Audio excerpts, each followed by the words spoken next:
Bien, Fernando Díaz Villanueva lo conocen seguramente quienes estén aquí sobradamente. Él, sobre todo, yo creo que le gusta que le presenten como periodista más que como historiador, aunque por formación es historiador y es perroflautólogo también. Y también, hablando de libros, pues es prolífico últimamente en esto de la producción de libros. Y hoy nos viene a presentar precisamente el último de ellos, que es la historia criminal del comunismo, que lleva ya bastante tiempo vendiéndose. En ese aspecto él es muy... Aunque habla del perroflautismo, yo creo que coge muchas cosas de esa corriente. Y bueno, pues prueba todo tipo de medios y de canales innovadores para colocar toda su producción, y seguro que ahora os hablará, ¿no?, de dónde tiene a la venta este libro y otros anteriores. Como digo, son canales pues muy modernos, no muy actuales. Y bueno, también su forma de comunicarse con sus lectores o con sus oyentes, porque también se mueve mucho en el ámbito audiovisual, pues es muy de ir al choque, es una persona muy franca, como le gusta a él las personas. Y bueno, pues hoy lo tenemos con nosotros y seguro que también lo va a ser. Nos va a presentar una serie de episodios de la historia criminal del comunismo, y luego, pues como siempre, tendremos un turno de preguntas y seguro que ahí también dará que hablar. Adelante, Fernando. Y bueno, le hace unas portadas. Esta portada, por ejemplo, pues obra mía, ¿no? Es una cosa muy simple, bastante más bonita de las que te hacen normalmente por ahí, ¿no? Bien, el caso de la historia criminal del comunismo es el último que he sacado, pero había sacado ya antes otro, la historia de las grandes batallas de la historia de España, una pequeña historia de España por capítulos, etcétera, ¿no?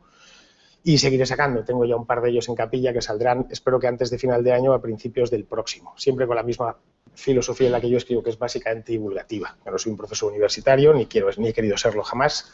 Salí de la universidad espantado y no quiero volver a ella. Y entonces, bueno, lo que me interesa es contar cosas y que la gente... Bueno, allá nos han quitado el audio. Vale. Bueno, la cosa es que el libro lo edito yo, me hago yo la portada, lo subo a Amazon y como los costes que he tenido han sido tan bajos, pues lo dejo a precio de risa. En concreto, este libro cuesta 90 céntimos, pero es que el resto cuesta por el estilo, ¿no? También tengo una enciclopedia perroflauta, por cierto, es mi obra magna, que es un poco más cara porque, claro, es una cosa seria que merece la pena pagar, que cuesta 2 euros, ¿vale? Bien, esto ya, una vez dicho esto, que si queréis leer este libro tenéis que hacerlo necesariamente en versión digital, a través de Amazon, cuesta baratísimo. Si queréis leerlo pirateado no tengo ningún problema, de hecho anda por ahí por internet, ya me han pasado algunas direcciones. Yo preferiría que lo compraseis, tampoco es tanto, 90 céntimos los tiene cualquiera, pero si queréis encontrarlo por ahí libre, yo de hecho subo las versiones sin DRM, sin derechos digitales, para que la gente se lo pueda copiar. Quiero que la gente me lea, no que ande pagando los libros. Esto ya sé que es muy duro de decir, sobre todo pues para gente como Lucía Echevarría o Juan Manuel de Prada, se cabrean muchísimo, pero es verdad. Yo creo que lo principal, uno escribe para que le lean otros, no la autosatisfacción esa del autor. No, yo escribo para reconciliarme, para contar mi vida, eso es mentira. Escribimos para que nos lean, si no, no es porque escribir es duro. Uno se tiene que sentar, concentrarse, se fuma 3 paquetes de tabaco, tal, es decir, te desgasta, ¿no? Y si lo haces es porque quieres hacer la satisfacción de que lo lean, yo en mi caso de convencer a gente de cosas de las que yo ya estoy convencido, y además si te puedes llevar unos eurillos, pues mira, mucho mejor, ¿no? Estos señores de Amazon pagan puntualmente cada mes, cosa que el editor no, yo todavía no he visto 1 euro de ningún editor, y publiqué 5 libros, ¿vale? En este caso te parece un cheque, ¿no? Te vienen exactamente los libros que has vendido y demás, ¿no? Bien, pues ahora vamos a pasar al libro directamente. El libro de esta historia criminal del comunismo no es una historia en sentido estricto, es decir, no cogí el comunismo desde sus orígenes remotos, en que habría que irse a la noche de los tiempos, porque la idea de la comuna es tan vieja como el género humano, la idea de que todos vivamos igual, porque como hemos sido hechos iguales, todos tenemos 2 manos, 5 dedos, 2 piernas, etcétera, pues la tentación es pensar que deberíamos disponer de la misma renta.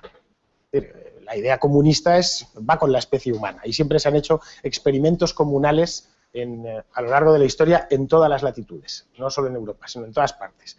Al efecto recomiendo a Los enemigos del comercio de Antonio Escotado que lo estudia muy a fondo, ese tema, ¿no?, de los orígenes míticos del comunismo, ¿no? Vamos, míticos y reales e históricos. Bien, el comunismo sobre el que yo empecé a escribir no era ese comunismo, sino el comunismo real, lo que es el marxismo aplicado a la realidad, que es, digamos, el marxismo-leninismo, ¿no?, que tiene un momento de inicio en la historia y creemos todos que tiene un final, que fue la caída del muro y la desaparición de la Unión Soviética, pero no es cierto, el comunismo sigue existiendo. Sigue todavía, sigue habiendo dos países en el mundo que son comunistas, uno es Cuba y el otro es Corea del Norte, y está renaciendo en algunas partes del planeta, como es el caso de Venezuela. Me decían ahora que habían creado un viceministerio de la felicidad suprema. Bien, eso es 100% comunista. Es decir, conseguir cambiar el mundo mediante la ley. Yo si decreto que hay felicidad, tiene que haber felicidad por narices, y si no eres feliz, te elimino. Bien, la pregunta que me hice al empezar a escribir esto fue si el comunismo era una doctrina netamente criminal.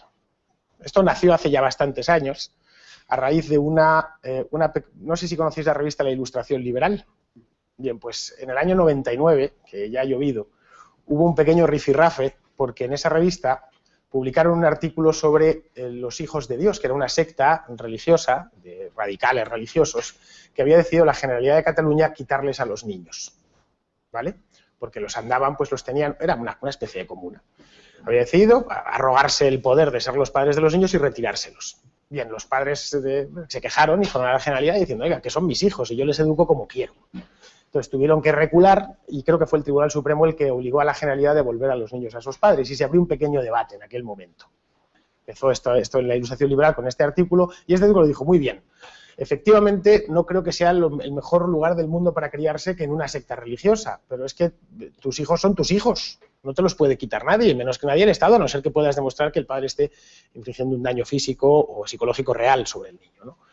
Y el autor de este artículo, que era Jesús Gómez, hizo una comparación, que fue, el comunismo es también, en cierto modo, una secta criminal, o se ha comportado como una secta criminal, y nadie, en su sano juicio, pediría que le quitásemos los niños o que el Estado le quitase los niños a los hijos de los comunistas. Bien, la cosa se quedó ahí, hubo un pequeño, en aquel entonces no había Twitter, algunos se movían foros y tal, y 10 años después resurgió el debate, porque Jesús Gómez quiso ser político y se presentó a una alcaldía, y los comunistas locales recuperaron ese artículo y lo volvieron a sacar a la palestra, con gran disgusto para él, porque ni se acordaba que lo había escrito. Total, que volvió otra vez lo mismo y es cuando me puse yo a escribir este libro, que fue en el año 2011. ¿Pero realmente es criminal o no es criminal? Bien, ninguna idea es criminal. Delinquimos las personas, no delinquen las ideas. Es decir, esto que suele decir Huerta en la clase, ¿no? Esto es una idea, no recogerla. Pues una idea no te puede matar. Una idea no te puede hacer nada. Puedes tener la peor idea del mundo. Yo puedo pensar que os voy a matar a todos aquí ahora mismo, pero nadie me puede meter en la cárcel por eso, ni acusarme de nada. Lo más que pueden hacer es si realmente saco la metralleta y os mato a todos. En ese caso, bueno, con la ley actual en España no creo que pasase de los 18 años en la cárcel. Entonces, desde el punto de vista teórico, ninguna idea, ni el comunismo, ni el nazismo, ninguna idea es criminal, ninguna idea delinque, porque las ideas no delinquen, insisto. Lo que sí se ha demostrado criminal es su aplicación práctica. Es decir, esas mismas ideas que en el universo etéreo de las ideas no hacen daño a nadie, en la práctica aplicadas por gobiernos de verdad, sobre gente de verdad, se han hecho daño a la gente. Muchísimo daño a la gente, más del que podamos imaginar nosotros ahora. Es decir, el comunismo tiene la cifra canónica de 100 millones de muertos, que probablemente sean unos cuantos más. Es una cifra conservadora de un libro que salió hace, pues, el año 97, creo que fue hace 15 años ya, que unos investigadores franceses, unos historiadores, hicieron una especie de recopilación de los regímenes comunistas hasta la fecha, sobre todo la Unión Soviética, ¿no? También incluía a otros países como los del este de Europa, incluso la España de la Guerra Civil, y calcularon de manera muy conservadora 100 millones, podrían ser algunos más, ¿no? Y otros tantos que no conocemos pero que murieron a consecuencias de esos regímenes inhumanos, ¿no? 100 millones de personas se dice pronto, pero es que España tiene 47 millones de habitantes, ¿vale? No es ni la mitad de los que mataron directamente los regímenes comunistas. Son 100 millones de personas con nombres y apellidos, más otras tantas que padecieron cautiverio en campos de concentración, en cárceles como presos políticos, en prácticamente todos los países, bueno, ¿qué digo? En todos los países donde ha habido un régimen comunista, automáticamente ha habido delitos de conciencia. Es una cosa y la otra van unidas, es imposible. De hecho, el comunismo es inaplicable si antes no se somete a las ideas a una policía. Sin policía política no hay posibilidad de implantarlo, ¿no? Bien, entonces, algo así, algo semejante, ¿cómo puede ser que termine gobernando? Es decir, realmente, si viviésemos en la Tierra Media, ¿Sauron tendría alguna chance de ganar unas elecciones? Pues yo creo que no, pues un tío con un ojo de fuego, tal, unos orcos que son feos de narices. No, no, si sometiesen allí a la voluntad popular de los orcos, de los enanos y los hobbits y tal, no le votaría a nadie.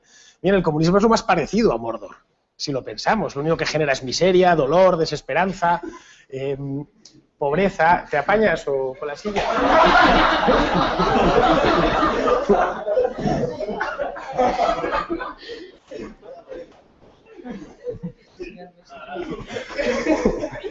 Bueno.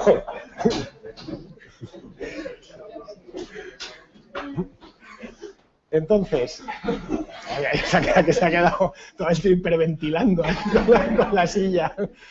Bueno, entonces, ¿cómo puede ser que haya habido que media humanidad, o prácticamente media humanidad, haya estado gobernado por regímenes comunistas durante casi medio siglo? En el año 1975, media humanidad estaba gobernada por el comunismo. No solo la Unión Soviética, que es era el país, bueno, Rusia sigue siendo el más grande del mundo, 22 millones de kilómetros cuadrados, sino toda Europa del Este, gran parte de África, en América, solo en aquel entonces estaban Cuba y Nicaragua, pero bueno, estaba creciendo y en Chile estuvieron a punto de hacerse con él. Salvador Allende básicamente a lo que iba era a convertir Chile en un país comunista, ¿no? En el sudeste asiático el horror de los horrores, es donde se instauraron las democracias populares, las dictaduras, es decir, peores y más sangrientas, la de Camboya, la de Laos, la del propio Vietnam, no digamos ya lo de China.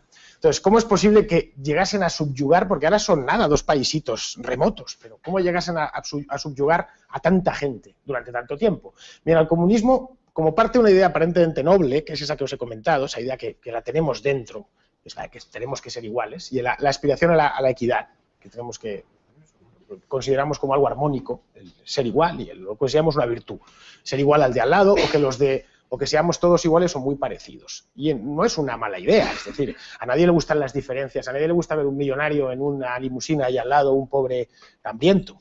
Es decir, eso lo rechazamos de plano. Pues, lo primero que pensamos es que mal repartida está la riqueza.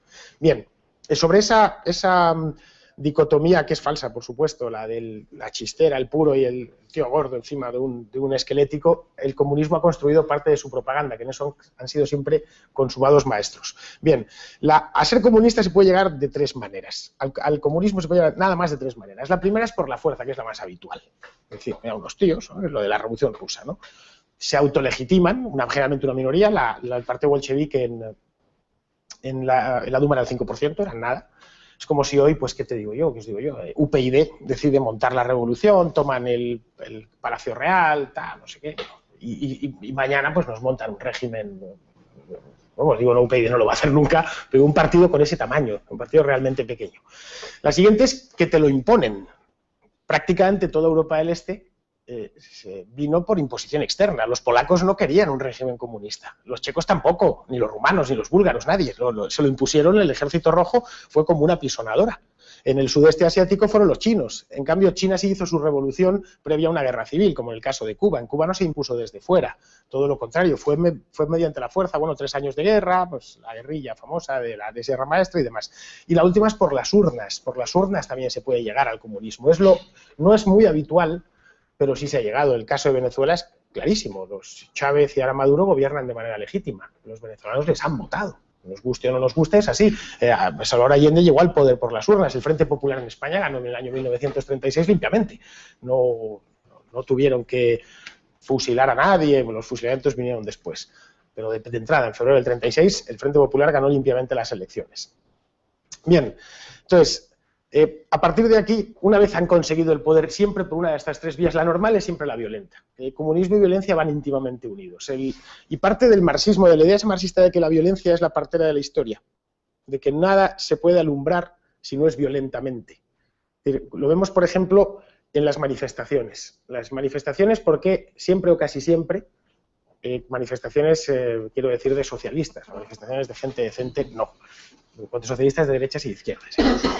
¿Por qué terminan siempre con un pequeño grupo armándola? Que está esperando además a eso. Está esperando a que se vaya la gente bien intencionada y entonces ya llevan sus cócteles molotov, su tal, y empiezan a atacar a la policía, le meten fuego a un contenedor, atacan la sucursal de un banco, y dices, ¿por qué lo están haciendo? Cualquiera de vosotros que haya visto una manifestación o el final de una manifestación, lo primero que hace es chocarte, ¿Por qué necesitan la violencia? Pues la violencia la necesitan porque a partir de ahí todo va a ser violencia. Y todo se va a imponer mediante la violencia. Y la idea es, el mundo está equivocado, es decir, el orden de cosas que hemos heredado del pasado está equivocado y hay que cambiarlo. Y la manera más directa de cambiarlo, es decir, la gente no deja de pensar en sus asuntos y de interesarse por sus cosas de grado. Nada más lo hace por la fuerza. Realmente nunca dejas de pensar en tus propios asuntos porque es nuestra naturaleza. Pero bueno, el Che Guevara en eso lo decía claramente, ¿no? Necesitamos construir el hombre nuevo y lo necesitamos construir ya. Entonces, para construir el hombre nuevo solo tenemos dos vías. Una, esperar 30 o 40 años a formar nosotros a la siguiente generación, la obsesión con la educación. Y la otra es, a todo el que no agache la cerviz, lo liquidamos. Lo liquidamos físicamente. Lo matamos a hambre o en un paredón, ¿no? Entonces, el programa ese programa violento trae una transformación de la sociedad, porque el comunista, cuando empieza su programa de transformación, siempre dice que va a haber que hacer sacrificios. El propio Fidel Castro, Cuba era uno de los países el más rico de toda la América hispana. Y los cubanos, en Cuba había en 1959 más vacas que personas. Comer carne en Cuba era lo normal. Bien, sabemos que 5 años después comer carne en Cuba era para los del partido y poco más, ¿no? Lo mismo pasó pues prácticamente con casi todas las cosas, ¿no? En Cuba conducir un coche pues era una cosa relativamente normal en el 59 y en el 60 ya solo tenían coche los miembros del partido, ¿no? Y así con todo, bueno, hasta el azúcar, era el país que más azúcar producía del mundo, bueno, pues dejó de serlo porque socializaron o colectivizaron las zafras y demás, ¿no? Entonces, sobre esta base, ellos dicen, un pequeño sacrificio que no va a costar nada. Total, bueno, que se mueran 4. Además, total, eran 4 ricachos. Los 4 ricos podemos prescindir de ellos. Me decía antes José Ignacio del Castillo que en la base del comunismo hay una parte muy importante de resentimiento, y es cierto. Es decir, y de envidia. De, bueno, ¿por qué este de enfrente tiene más de lo que tengo yo? O es más listo de lo que soy yo. Y por lo tanto tiene más posibilidades de obtener rentas y riquezas de las que voy a tener yo nunca. Bueno, pues como no puedo solucionarlo, porque yo a este hombre que ha nacido guapo no le puedo afear, bueno, sí, le puedo desfigurar y tal, pero al que ha nacido listo, a no ser que le des con un ladrillo en la cabeza, va a seguir siendo más listo que tú y prosperará mejor que tú en la vida. Pues la única manera es liquidarlo. Ya está. Es la manera más directa, ¿eh? Esto es Caín y Abel. Pues virtuoso, no sé, le liquido y fuera. Y además construyo sobre mi actitud, además es la buena.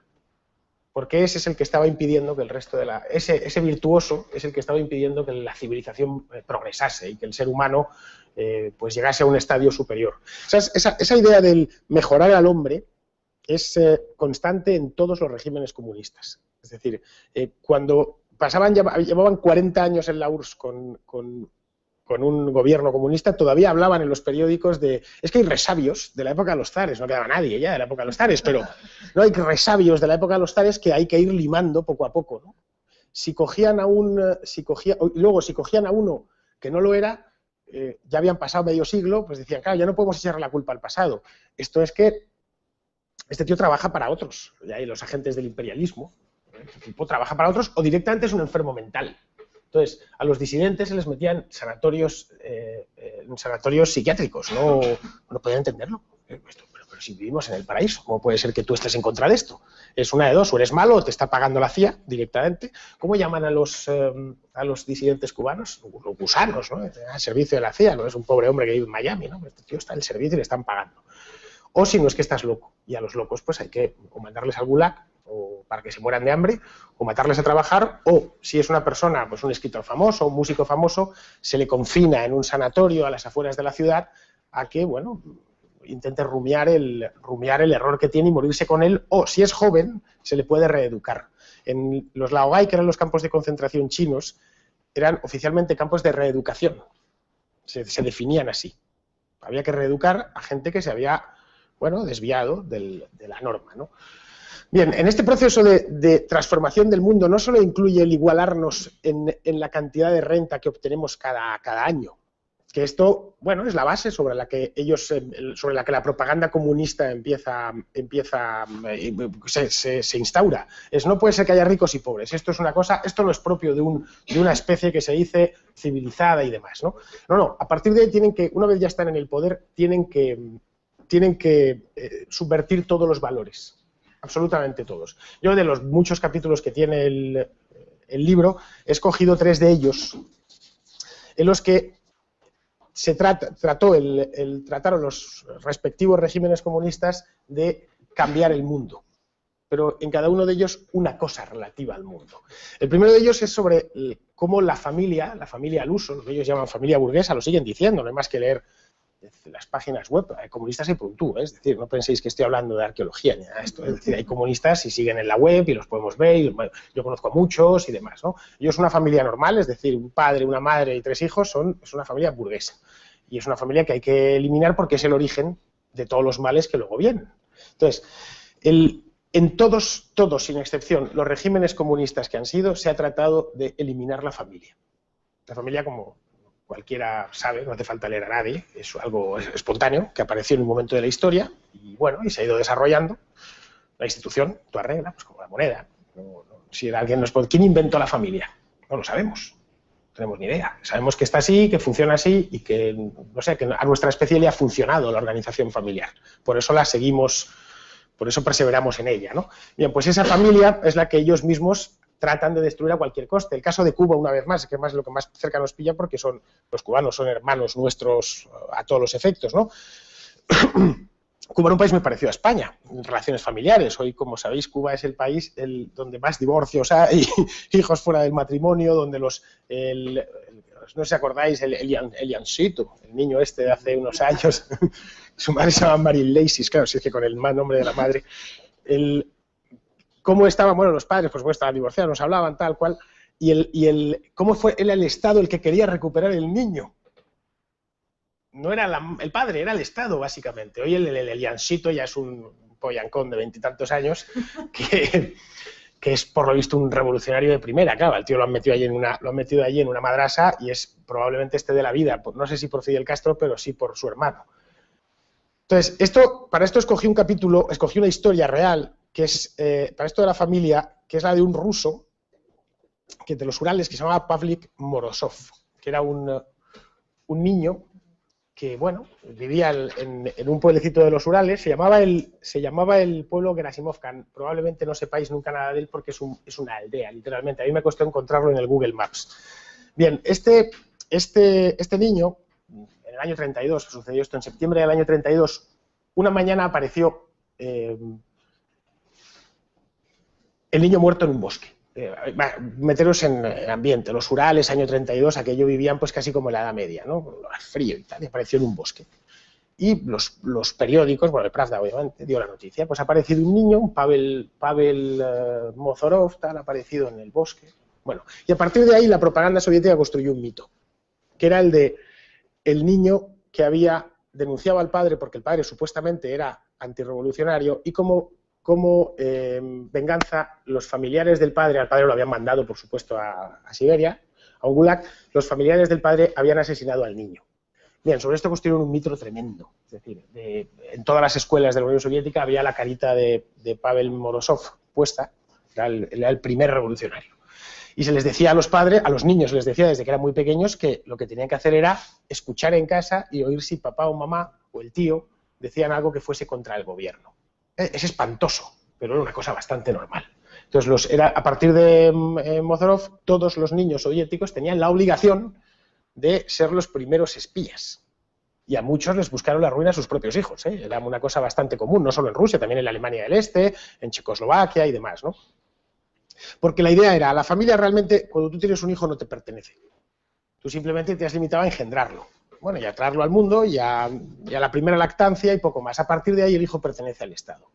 Porque sobre él tenemos que construir, él va a ser el nuevo hombre. Tú eres un resabio del pasado que más tarde o más temprano te morirás. Ahora no vamos a consentir tampoco que influyas sobre él. Claro, el tema es que el mito cuento la historia entera en el libro, ¿no? El mito, porque el mito se fue desmontando con los años, al punto que hay teorías de la conspiración sobre la historia de Pavel Mozorov que realmente algunos dicen que ni siquiera llegó a existir, que fue una fabricación desde el principio, que la propia policía política había inventado la historia. Bien, la historia esta es más un capítulo largo y demás, te ayuda a ver cómo no puedes, ningún régimen comunista que se quiera considerar tal, puede permitirse el lujo de dejar la infancia de un lado y la educación de un lado. De ahí su obsesión enfermiza con quedarse con los hijos de los demás y educarles y inspirarles en sus propias ideas y el desconfiar de los padres. De esa idea el resto del mundo, el mundo libre, ha cogido mucho. No nos equivoquemos, a nuestros hijos los forma el gobierno. Es así, y si tú quieres que no te lo desgracie del todo, tienes que hacer un esfuerzo grande en casa para que, bueno, para empezar, para que el chaval aprenda. Y luego, sí, porque lo que le enseñan en el colegio es lo que es. Y luego para que no te lo desbaraten mentalmente más de lo que es esperable, pues claro, si el que te lo está educando es el Estado. El Estado lo que forma básicamente son súbditos. En el caso del Estado soviético era esclavos. Súbditos, al niño pues le van a decir que los impuestos son buenos, cuando todo el mundo sabe que los impuestos son malos. Porque si fuesen buenos se llamarían voluntarios, ¿no? Y no impuestos. Entonces, en el caso del... Sí, así hay que decirlo, oye, esto hay que pagar, pues no te meten en la cárcel, pero que no es bueno. Es lo que es. Así es como educaría yo a mi hijo. Bien, el gobierno les va a decir que los impuestos es lo mejor del mundo y que la solidaridad y bla, bla, bueno, pues todas las cosas lo que es la corrección política que domina el consenso socialdemócrata en el que vivimos.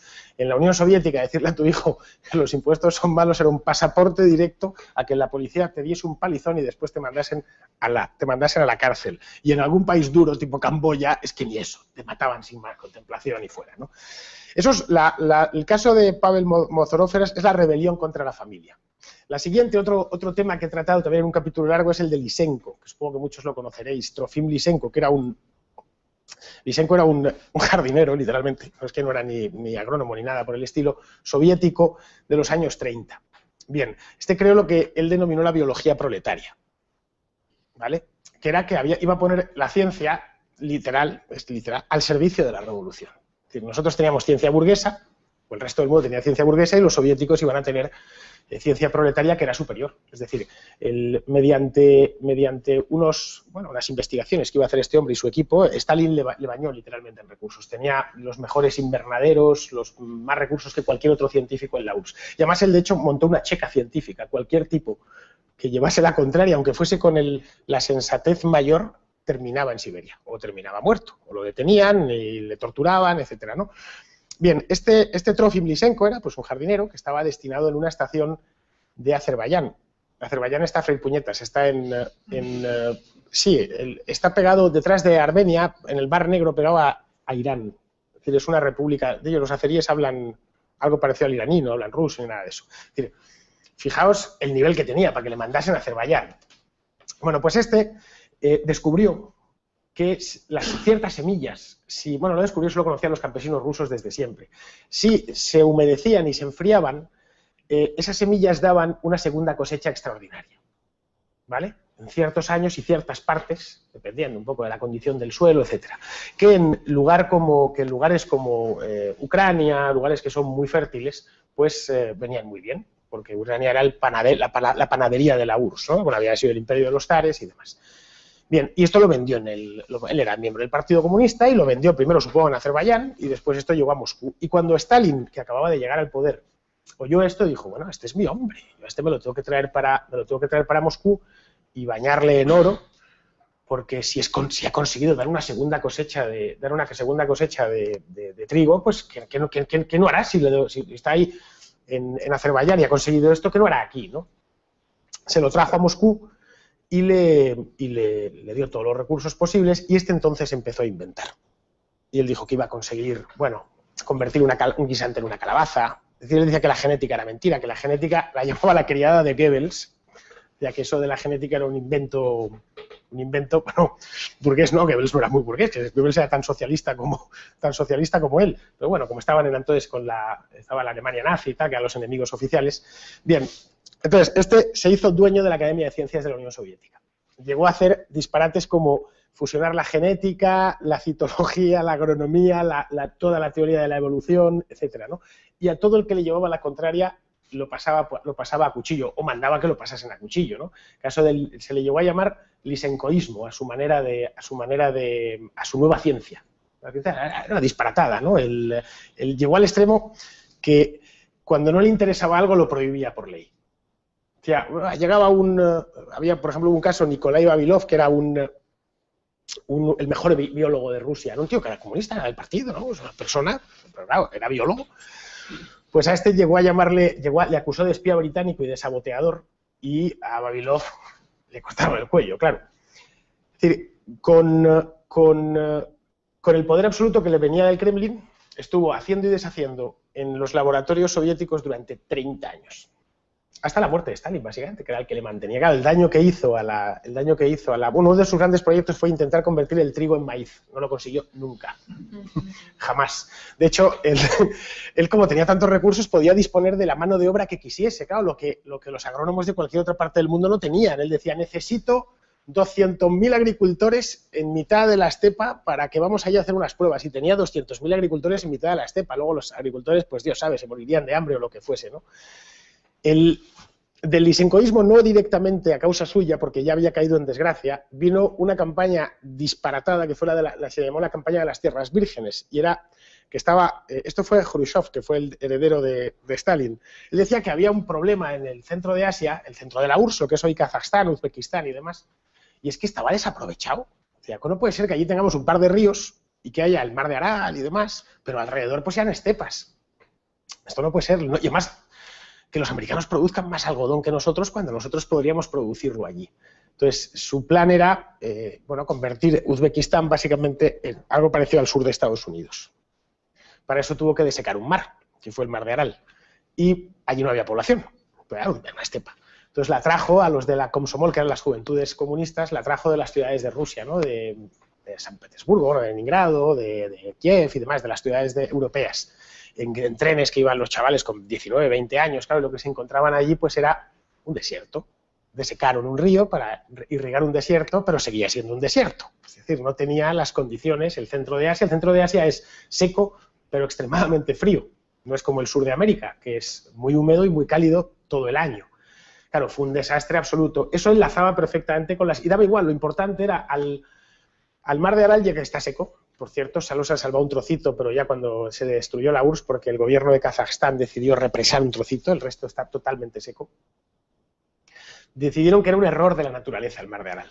Literal, pues las palabras literales. Esto era un error de la naturaleza, un recurso ocioso que había quedado allí, pues que quien lo hubiese puesto es que no tenía ni idea, porque es que estuviese ese agua allí, pues era absurdo. Entonces, porque en el mar de Aral desembocan un par de ríos, el Sirdaria y la Mudaria, que vienen del Hindu Kush y por ahí, ¿no? Traían agua suficiente para mantenerlo y tenía, pues cierta población costera, se pescaba, etcétera, ¿no? Y parte de lo mismo, de la rebelión contra la biología, de la rebelión contra la ciencia. Es decir, lo único que han conseguido hacer del centro de Asia hoy, que ya era un desierto entonces, es un desierto tóxico. Es decir, un desierto donde directamente no puede ya vivir nadie. En el caso de lo que fue el mar de Aral, pues era un lago de agua salada. Lo que hay hoy es un desierto salino, que hay unas tormentas de arena tremendas, los niños se mueren a los 2 años por problemas respiratorios, etc. Es decir, el daño medioambiental que ha hecho el comunismo está todavía por cuantificar y todavía estoy esperando que Greenpeace diga algo.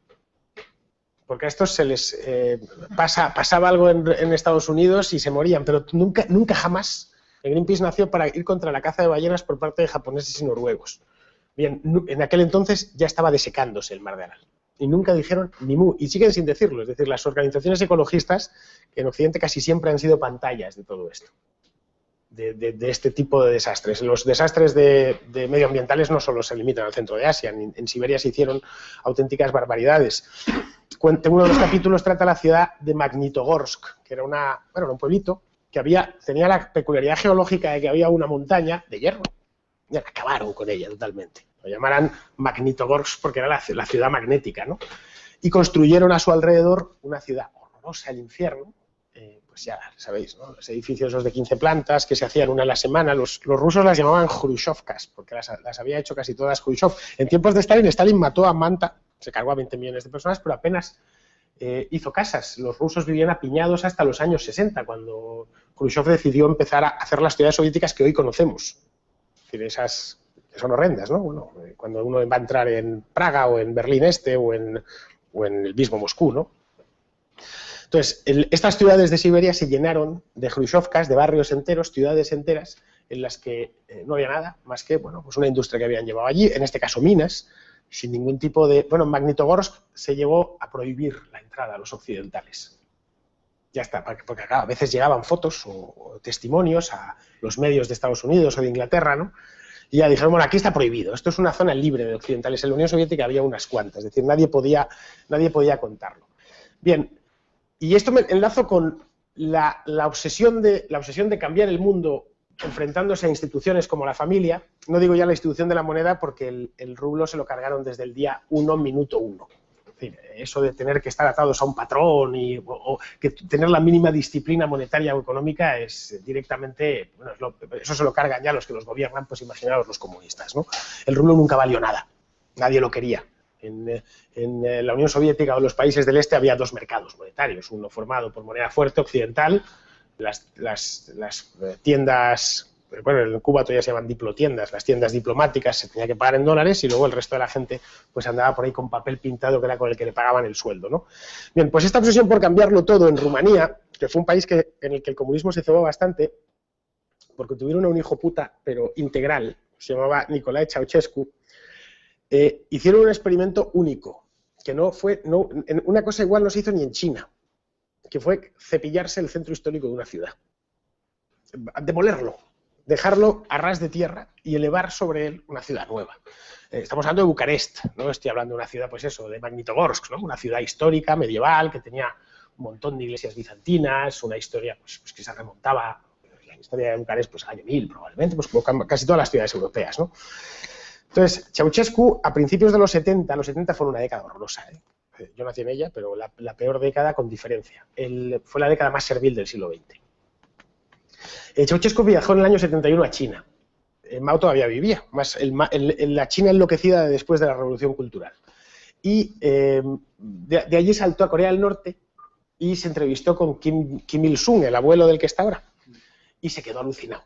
Él vio lo de la ideología Juche, que es eso que el comunismo según los coreanos, ¿no? Y vio que aquello era una maravilla. Dijo, pues ¿por qué en Rumanía no tenemos una cosa así? Entonces se debió volver en el avión pensando, pues yo tengo que crear una especie como de pensamiento propio que no sea exactamente 100% copiado del soviético y que esto tiene que empezar por rediseñar, porque él había visto, claro, Pyongyang, ¿no? Las ciudades, las que le habían enseñado en Corea del Norte y las veía todas perfectas, no sé qué. Y no puede ser, Rumanía es un desastre, Rumanía está llena de aldeas, de pueblecitos, las ciudades son ciudades medievales, en Transilvania, en el Valle del Danubio, no puede ser. Y creo, al volver, ordenó que se crease él lo llamó, en rumano se dice sistematizarea, es decir, sistematización, que era un programa estatal que se tenía que llevar a cabo en 10 años, que consistía en la primera fase en acabar con todos los pueblos pequeños del país. Por pueblo pequeño eran todos los pueblos de menos de 1000, 2000 habitantes, porque Ceausescu consideró que era irracional, que no tenía sentido un pueblo de 1000 habitantes o de 2000 habitantes, a pesar de que él había nacido en un pueblo muy pequeño, en una aldea, se llamaba Skornichesti, que fue la única a la que indultó. Claro. Pero para que no se dijese que claro, había indultado a su propio pueblo, él dijo, no, es que a Skornichesti lo voy a convertir en ciudad. Entonces, Skornichesti, un pueblecito muy pequeño, la hizo arrasar, su propio pueblo, menos la casa en la que él había nacido, que todavía está, se puede visitar. Y hizo levantar Hrušovkas, bueno, Ceausescu, en el caso de Rumanía, y a Skornichesti la llenó de industrias estatales alrededor y le puso hasta un estadio de 30.000 localidades, con equipo de primera división, etcétera, ¿no? De hecho, hoy si busquéis Skornichesti veréis que es una ciudad horrenda, pero que todo se lo debe a que Ceausescu es una ciudad nueva, creada en los años 70, ¿no? A raíz del proceso de sistematización, ¿no? Bien, entonces cuando estaba en plena locura, en plena faena de cargársela, de cepillarse literalmente la Rumanía rural, en Budapest hubo un terremoto. No es muy habitual los terremotos en Rumanía, pero como la placa, que es la Oriente Medio y la europea, pues pillan justo en el Bósforo, pues debió pasar algo que total, hubo un terremoto bastante grande en el año 1977, en Bucarest. Que bueno, no la destruyó la CIA ni muchísimo menos, pero sí causó algunos desperfectos, sobre todo en el centro, alguna iglesia se cayó, etcétera, algunas casas, por supuesto todas las que se habían hecho en tiempo comunista se vieron abajo, esas las primeras, y dijo, ya está. Bucarest es una ciudad preciosa, ¿eh? Es decir, la idea que tenemos de ciudad fea es la que le puso Bucarest la llamaban la París del Danubio, era una ciudad de estas austrohúngaras muy bonitas, majestuosas y demás, ¿no? Bueno, pues Ceausescu, que estaba realmente loco, pensó que era la oportunidad de reconstruir la ciudad. Entonces llamó a un equipo de 400 urbanistas y les encargó que 400 Bueno, con un par de ellos hubiera bastado, ¿no? Pero 400. Y necesitaría el Palacio de la República para reunirlos a todos. Que quería rediseñar el centro de la ciudad. Enteros, como si aquí pues coges 8 kilómetros cuadrados. 8 kilómetros cuadrados es una barbaridad. Es decir, para que os hagáis una idea, el Principado de Mónaco tiene 3 o 4. Es decir, es todo el centro de Madrid y un poco más. Que había que tirarlo todo totalmente desde abajo y encima había que hacer una gran avenida que se iba a llamar la Avenida de la Victoria del Socialismo, en torno a la cual iban a hacer unos... Su idea era construir que Bucarest siguiese siendo el París del Danubio, pero del estilo socialista. Claro, no es el mismo estilo que el de Haussmann, que mal que bien pues es bonito, ¿no? Porque en esa Avenida de la Victoria del Socialismo iban a vivir todos los funcionarios de alto nivel y todos los del partido. De hecho, si miráis en Google Maps lo que es Bucarest, veréis perfectamente esa avenida que se lleva a terminar y al final del todo un gran palacio, el edificio más grande del mundo. Quería que fuese más grande que el Pentágono, el edificio construido, ¿vale? Claro, el problema es que en esos 8 kilómetros cuadrados vivía la gente. O sea, había como 50.000 personas viviendo. Bueno, pues la cogió y las desahució, sin ningún problema. Las sacó a patadas y las puso a vivir en edificios altos a las afueras de la ciudad o directamente las mandó al campo. Tú en un país, en un régimen genuinamente comunista como era el de Ceausescu, no eres dueño de dónde vives, no, tú no eliges dónde vives, ¿no? Bien, aparte de la gente, que había pues estos 50.000 que digo, una cosa así, al ser la parte antigua de la ciudad, tenías monasterios ortodoxos, tenías un montón de iglesias, muchas de ellas de estilo bizantino, de tal. Bueno, pues nada, la mayor parte se las cargó. Entonces, llegó a tal extremo que el gobierno de Alemania del Este, es decir, Erich Honecker, se quejó. Dijo, bueno, en las reuniones estas del Comecon, dijo, ¿pero qué estás haciendo, desgraciado?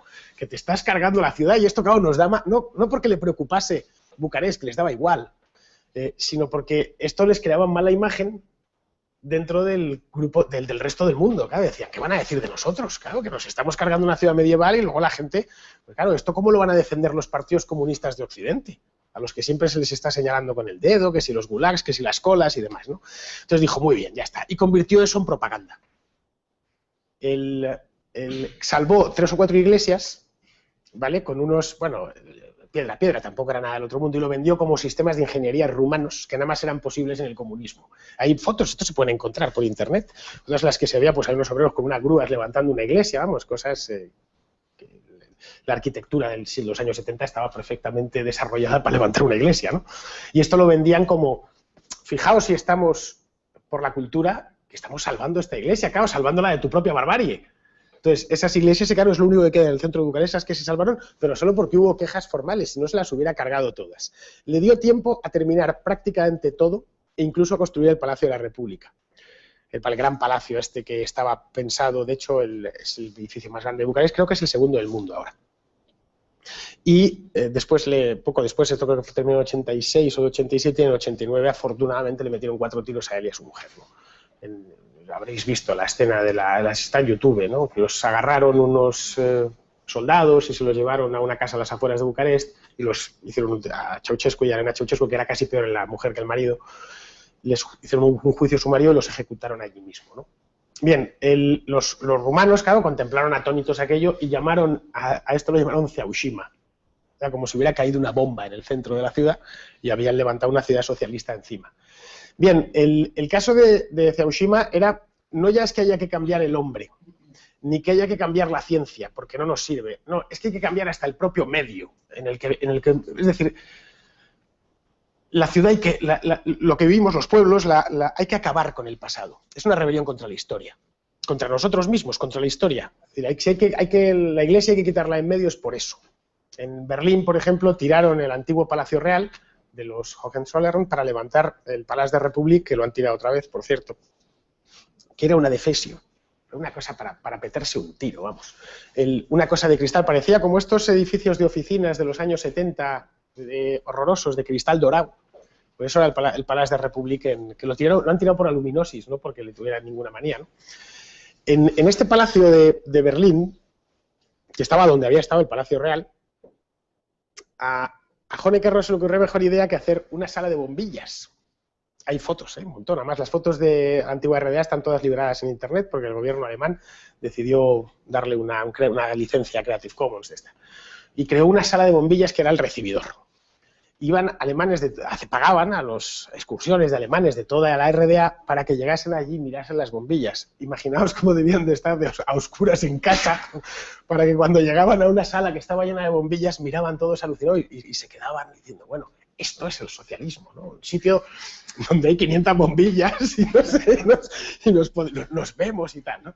Luego ese palacio, al final, hubo un movimiento en Berlín hace unos años de los de siempre, que decían que no había que tirarlo, que era mejor dejarlo, que había que hasta una especie como de colectivo, que era salvemos el palacio y demás. Por suerte lo tiraron y ahora hay un proyecto que es reconstruir el Palacio Real de los Hohenzollern, que ha organizado, pues hay una iliada bastante gorda, pues claro, los comunistas y demás de allí están diciendo, de hecho, la última vez que estuve en Berlín había un cartel que habían puesto que ponía, vale, ¿y cuándo viene el rey?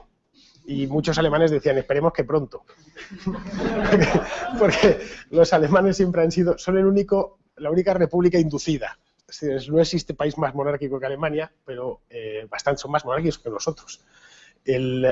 Pero les impusieron una república, literalmente, 2 repúblicas seguidas, primero la de Weimar y luego la actual, ¿no? Entonces, esto del Ceaușescu, que se dieron casos parecidos en prácticamente todas las ciudades del este, el caso de Ceausescu lo llevó a los extremos más absolutos. Es un caso muy poco conocido fuera de Rumanía, pero el capítulo que en el libro lo desarrollo bastante, ¿no? Y no sabes si reírte o llorar. Es decir, como en la mayor parte de capítulos del libro, algunos son el caso, por ejemplo, de siempre que no tengan muchas víctimas mortales, por el caso del gran salto adelante de Mao, pues no te ríes nada, pues son 40 millones de personas. No digamos ya lo de los gemelos rojos en Camboya. Pol Pot se cargó literalmente al 25% de la población. Y además de unas maneras espantosas, ¿no? Con un desorden y un caos absoluto, ¿no? El capítulo de los gemelos rojos yo creo que es el más duro de todos por la inhumanidad. En Europa no se hicieron salvajadas como esas, aunque no siempre. En Rumanía, por ejemplo, llegó a haber unos campos de concentración tremendos. Hubo uno que se llama Pitești, también tengo un capítulo dedicado a él, en el que era un infierno aquello. No era una reeducación a base de golpes. Unos presos tenían que pegar a los otros. Se volvían todos locos, claro.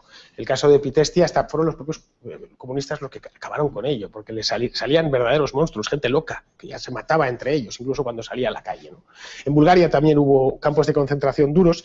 En Alemania del Este, en Checoslovaquia no tanto, también eran países más civilizados, más cultos, etcétera, ¿no? Porque el comunismo en Europa se apoderó de zonas muy centrales. El caso de la República Checa, Eslovaquia, Polonia, Alemania, que traían pues una cultura muy potente. Es decir, lo que hicieron con Praga, por ejemplo, una de las ciudades más cultas y más refinadas de Europa, ¿no? Pues tampoco podían hacer lo que estaban haciendo en Camboya, ¿no? Aún así hubo episodios gloriosos en todos los países, ¿eh? El caso de lo que más conocemos en Checoslovaquia fue la primavera de Praga y cómo se ahogó posteriormente, o lo de Hungría con lo del el año 56 y cómo lo mismo se ahogó, la represión que le sucedió y demás, ¿no? Pero vamos, ya termino con esto del Hiroshima urbano, el Ceaușescu, para que os hagáis una idea de cómo el comunismo no es aparte de su aplicación que siempre es criminal, como he dicho antes, no es casual, van exactamente a lo que van. Es decir, un régimen comunista no actúa por actuar, sabe exactamente, como un cirujano. Tenemos que ir a por esto, a por los niños, para tal y a destruir la familia, no sé qué. Tenemos que ir a por... ¿La ciencia no nos es propicia? Pues nos inventamos una nueva, ya solo faltaba, ¿no? ¿Quedan resabios del pasado? Pues nada, los resabios del pasado se acaba con ellos, de lo mismo metemos fuego en una iglesia y acabamos con imágenes que tienen ahí y las llevan sacando los vecinos desde hace 1000 años que acabamos con una ciudad porque no nos interesa o porque nos parece que... ¿No pensáis que realmente ciertos comunistas no les gustaría, por ejemplo, arrasar la Plaza de Toros de las Ventas en el caso de poder hacerlo?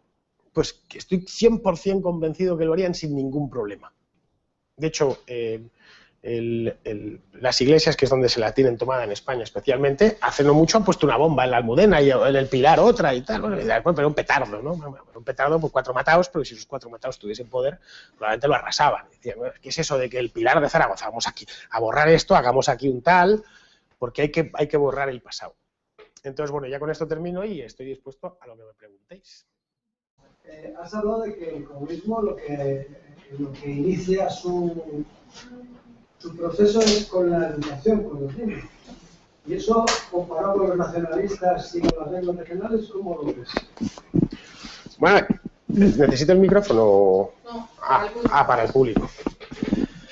A ver, el nacionalismo es también otro error intelectual bastante serio.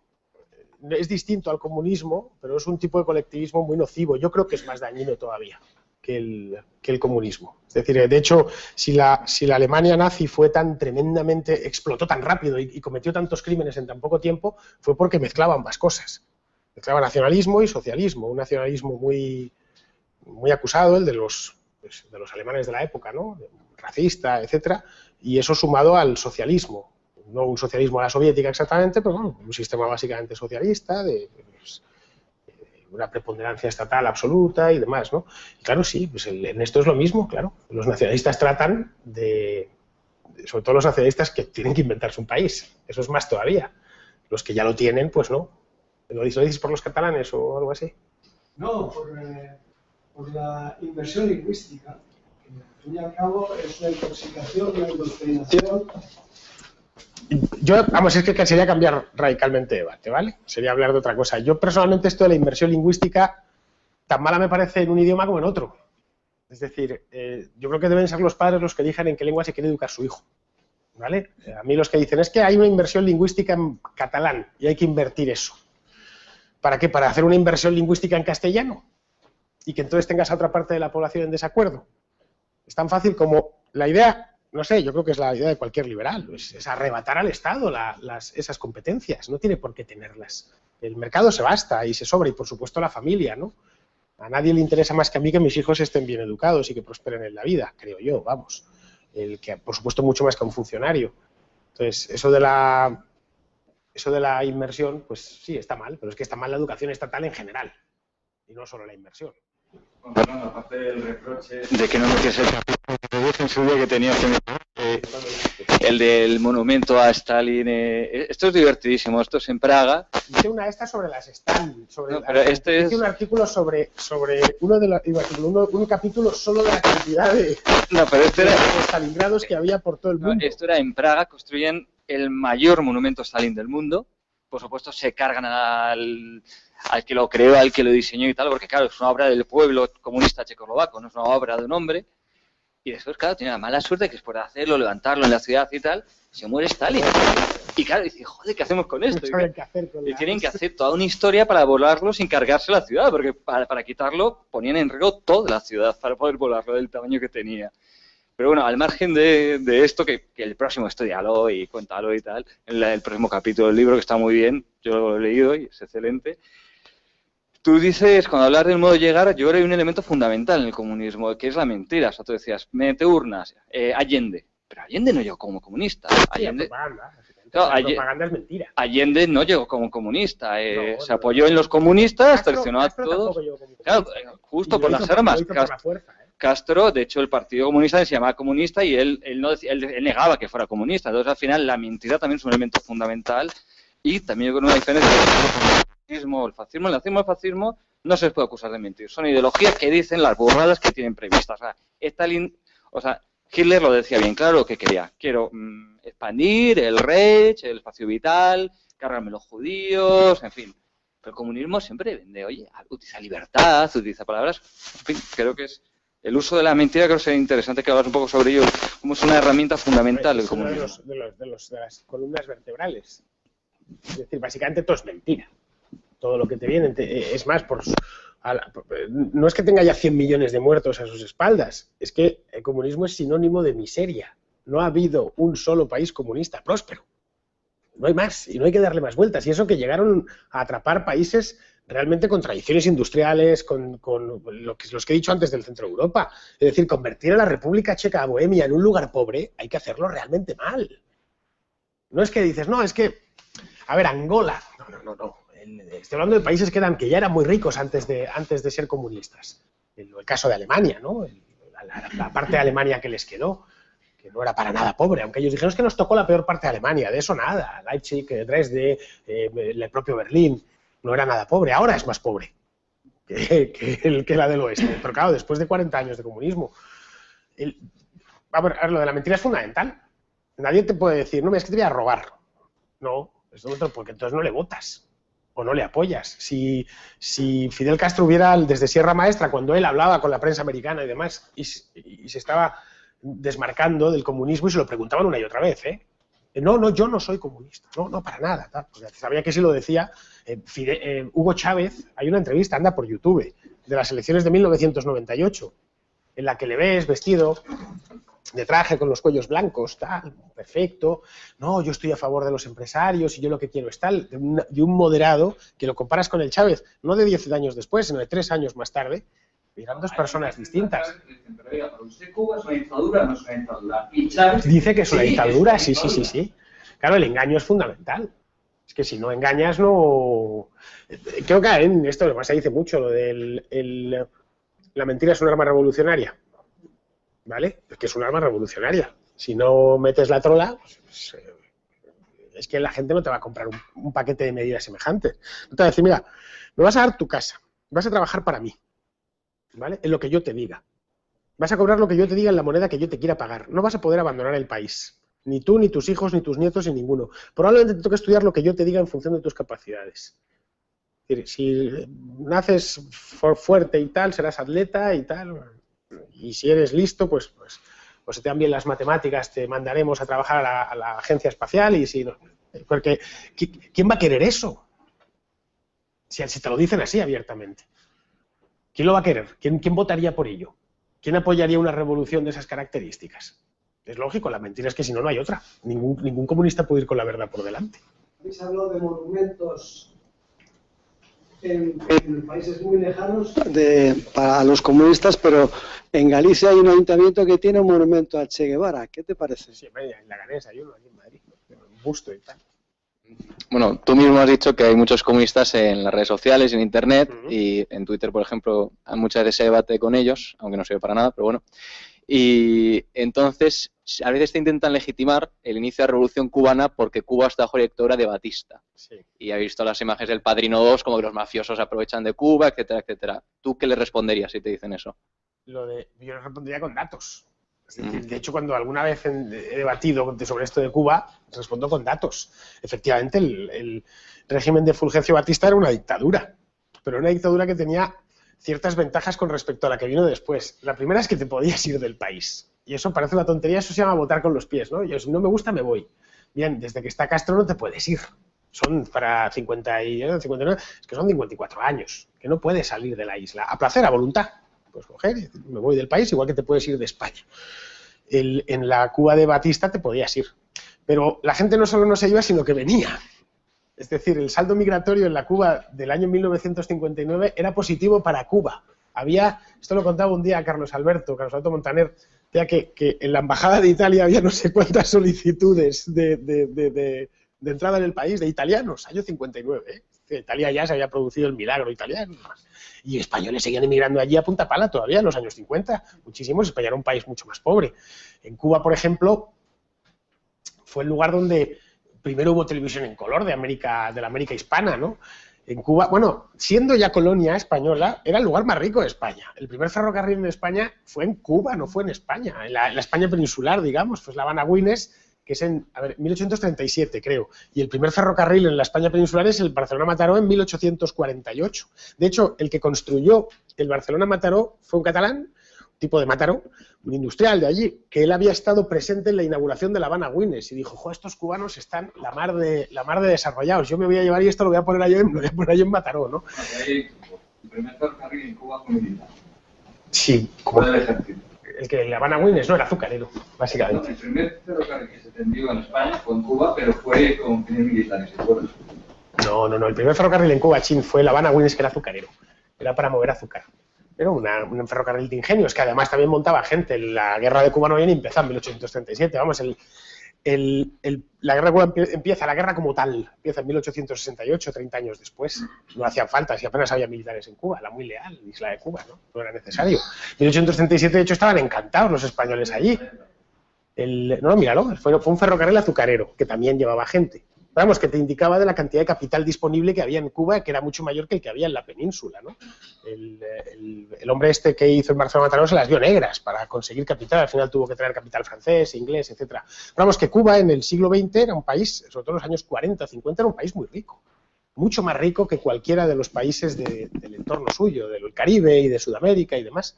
Tan rico que emigraba gente allí. Si con eso no te hace falta medir mucho más. La deseabilidad de un país te la mide la balanza migratoria.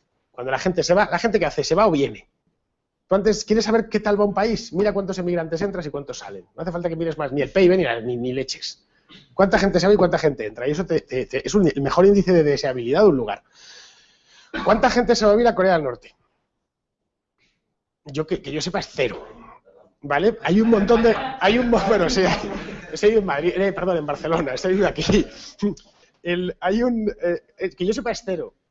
¿Vale? ¿Cuánta gente intenta salir? Pues no lo sabemos, pero estoy seguro que muchísima que está intentando salir. Y el que puede sale. ¿Vale? ¿Cuánta gente intenta salir de Cuba?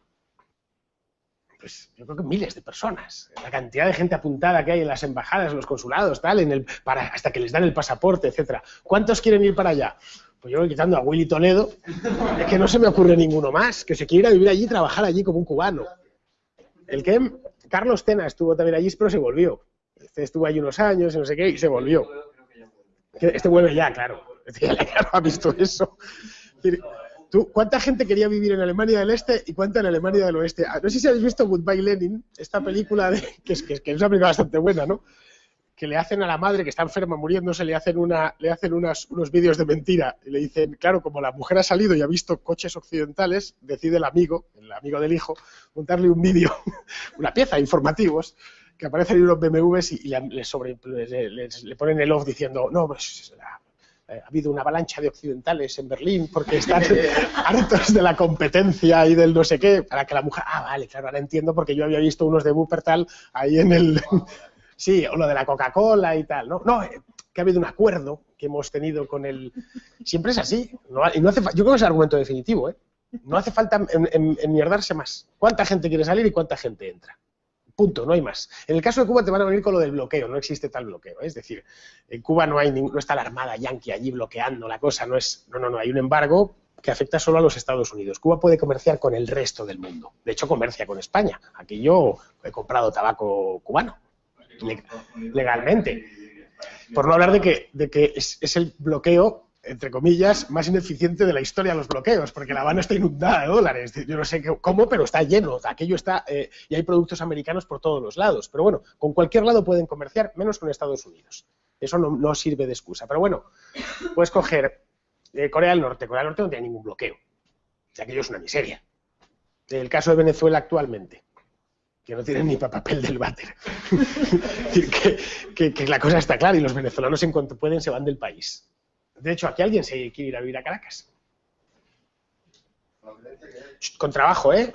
No estoy... Trabajo en Caracas, mañana, para incorporarse mañana. Nadie, y eso no me interesa. Pues porque, o alguien pondría una empresa en Venezuela. Nada, una cosa sencilla, un kiosco pipas, ¿eh? No estoy hablando de... No, porque me lo van a quitar al quinto día, entonces ¿para qué lo voy a abrir? Es así, en serio, yo cuando debato más que con cierto tipo de gente no merece la pena debatir. Porque es que hablas con believers y hablas con kiosco pipas. Hablas con es como si tú ¿qué te digo yo? A un testigo de Jehová le quieres convencer de que Dios no existe. Es que puedes pasarte años que no le vas a convencer. Le puedes sacar lo que quieras, todo, la paradoja de Russell, no sé qué, da igual, no le vas a convencer. Pues con esto, en este caso, es lo mismo. ¿Y qué pasa con China? Eso siempre se deja a un lado. ¿Cómo con China? ¿Qué pasa? Es comunista. Sí, claro, China es un régimen comunista. Lo que pasa es que es un régimen comunista cuyos líderes han decidido no cambiar el mundo.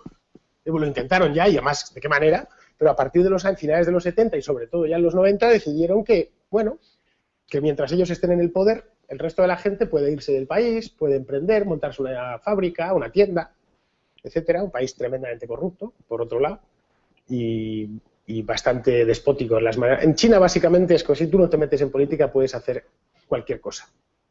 Puedes hacerte millonario. Siempre y cuando no digas que el Partido Comunista, los del Partido Comunista son una panda de cabrones. Pero puedes hacer cualquier cosa. En ese aspecto se parece, salvando las distancias, que son muchísimas, a la España de Franco. Era una dictadura peculiar, donde, bueno, tú podías prosperar en la vida siempre y cuando no te metieses con el movimiento nacional, o no, por supuesto, no te metieses con Franco, pero del país te podías ir. Podías montar un negocio y lo que fuese. Es que el problema de los países comunistas, lo que fue China antes de las grandes reformas, es que era una cárcel en sentido estricto. Hoy al menos no lo es. No puedes votar ni nada de esto. Pero puedes vivir normalmente. De hecho, por cierto, a China la gente va, no se va. Sí. Fernando, yo creo que está muy bien que haya conferencias como esta en las que se explique lo que ha sido el comunismo, pues para que no se olvide. Pero esto, de alguna manera, alguien tan clarividente como era Hayek, pues ya lo decía, en 1960, en su libro La Constitución de la Libertad, decía, bueno, criticar el comunismo es casi perder el tiempo. Dice, porque ahora mismo es evidente, lo decía en 1960, a él le parecía evidente que el comunismo es un fracaso y que la mayor parte de la gente en el mundo occidental lo rechaza. Dice, con lo que nos tenemos que enfrentar realmente es con otra forma mucho más vaporosa de socialismo. Él hablaba de socialismo real que realmente era el comunismo. Dice, con otra forma más vaporosa de socialismo y más difícil de atacar, que es la socialdemocracia. Entonces, a mí estas conferencias me gustan, y lo digo de verdad, pero yo echaría de menos que hubiera otra parte de la conferencia o una segunda conferencia en la que se dijera, y en esto nos parecemos nosotros tantísimo a lo que es el espíritu totalitario que hay en un régimen comunista. Estoy pensando, por ejemplo, en la educación, y no solamente por lo que la izquierda defiende, sino también por lo que la derecha defiende. Sí, claro. Es que en la educación no hay ningún partido, creo yo, en España, que tenga más de 20.000 votantes que no sea totalitario. Es decir, incluso el Partido Popular de Madrid, que es al que algunos vemos como el último reducto, pues la propia Esperanza Aguirre, por ejemplo, hace poco decía, o ahora un año, decía que ella estaba dispuesta y le parecía muy bien dar las competencias de educación al gobierno central, para que estemos todavía en un régimen aún más totalitario y sean más unificados aún los planes de enseñanza. Porque unos defienden que haya más iniciativa privada y otros menos, pero siempre bajo unos únicos planes de enseñanza que adoctrinan a nuestros hijos. Lo que pasa es que eso va más allá, porque una cosa es el comunismo y otra cosa es la estatolatría, que eso lo decía Mises, palabra cojonuda suya. Estatólatras somos todos, bueno, quitando los que estamos aquí y 10 más, la gente es básicamente estatólatra. Es decir, tiene al Estado endiosado, fuera, y no hay más. El Estado es el gran proveedor. Eso es lo que decía Bastián, ¿no? Es la gran falacia mediante la cual todo el mundo cree vivir a costa de todo el mundo cuando es el Estado el que se sirve de todos, ¿no? Bien, vivimos en un mundo tremendamente estatólatra, no hay más que abrir el periódico por la mañana, y yo trabajo en un periódico y sé lo que llevamos, ¿vale? Que es fulanito dice y fulanito es un político. Y el gobierno va a hacer, y la oposición dice, y el ministerio de tal va a dar una línea de ayudas de no sé qué, es Estado, Estado, Estado, Estado y más Estado. Los primeros fabricantes de noticias en España son los políticos y sus secuaces. Un día sin por eso dicen, ¿qué pasa en agosto que no lleváis noticias? No, pues no llevamos porque están todos en la playa.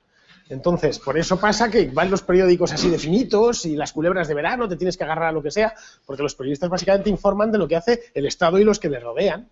Pero bueno, la estatolatría es un consenso en todos, incluida Esperanza Aguirre, incluida que forma parte de eso, incluidos todos, te diría hasta que una parte considerable de los liberales siguen teniendo al Estado como, no, pues el Estado tiene que estar, tal, aunque sea darle una... Tal, de los liberales centralistas, que son desgraciadamente mayoría.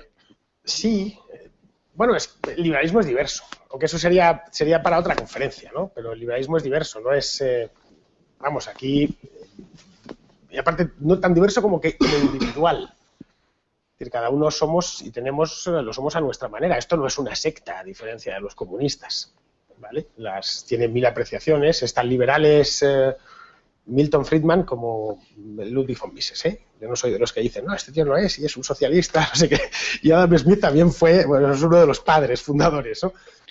Y pues hay liberales que te dicen que sí, que el Estado necesita ciertas atribuciones, ¿no? La justicia o el ejército o tal, o la policía. Bueno, los grandes debates hoy dentro de la doctrina liberal están ahí y está bien que existan, ¿no? Afortunadamente, insisto, no, el liberalismo no es una secta y nunca lo fue. Hola. ¿Qué pasa, Magdalena? Muchas gracias por tu charla. A ver, yo quería pedirte tu opinión, a ver qué te parece. Seguro que tú estás de acuerdo conmigo.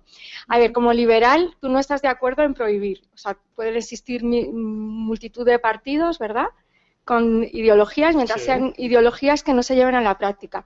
Hace poco me comentaba un compañero, a ver, no lo he leído en la prensa, me lo han comentado, que le preguntaron a un socialista que, bueno, qué le parecía si ahora mismo naciera en España un partido nazi de repente, pues sí, lo hay. Bueno, pues si lo habría que prohibir.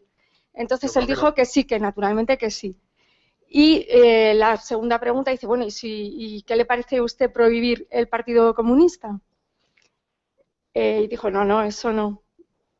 ¿Tú no piensas que, bueno, aparte que el comunismo, bueno, digamos que el Partido Comunista ha sido un poco diferente, ¿no?, en España, no se puede hablar de todos los partidos, digo la trayectoria, ¿y no crees que falta mucha, lo que ha hecho, mucha historia, que la gente no sabe realmente historia ¿Del Partido Comunista de España? Sí, porque si realmente fueran consecuentes y coherentes, pero si es que la gente no tiene por qué estar, no se mantendría. Magdalena, que no tiene por qué, la gente no tiene que estar politizada, que eso es un error. Yo no quiero que la gente sepa de la historia del Partido Comunista de España, que no, porque eso es para los que nos gustan estas chorradas. Pero la gente lo que tiene que tener es la sensación de que eso es malo. Ya está.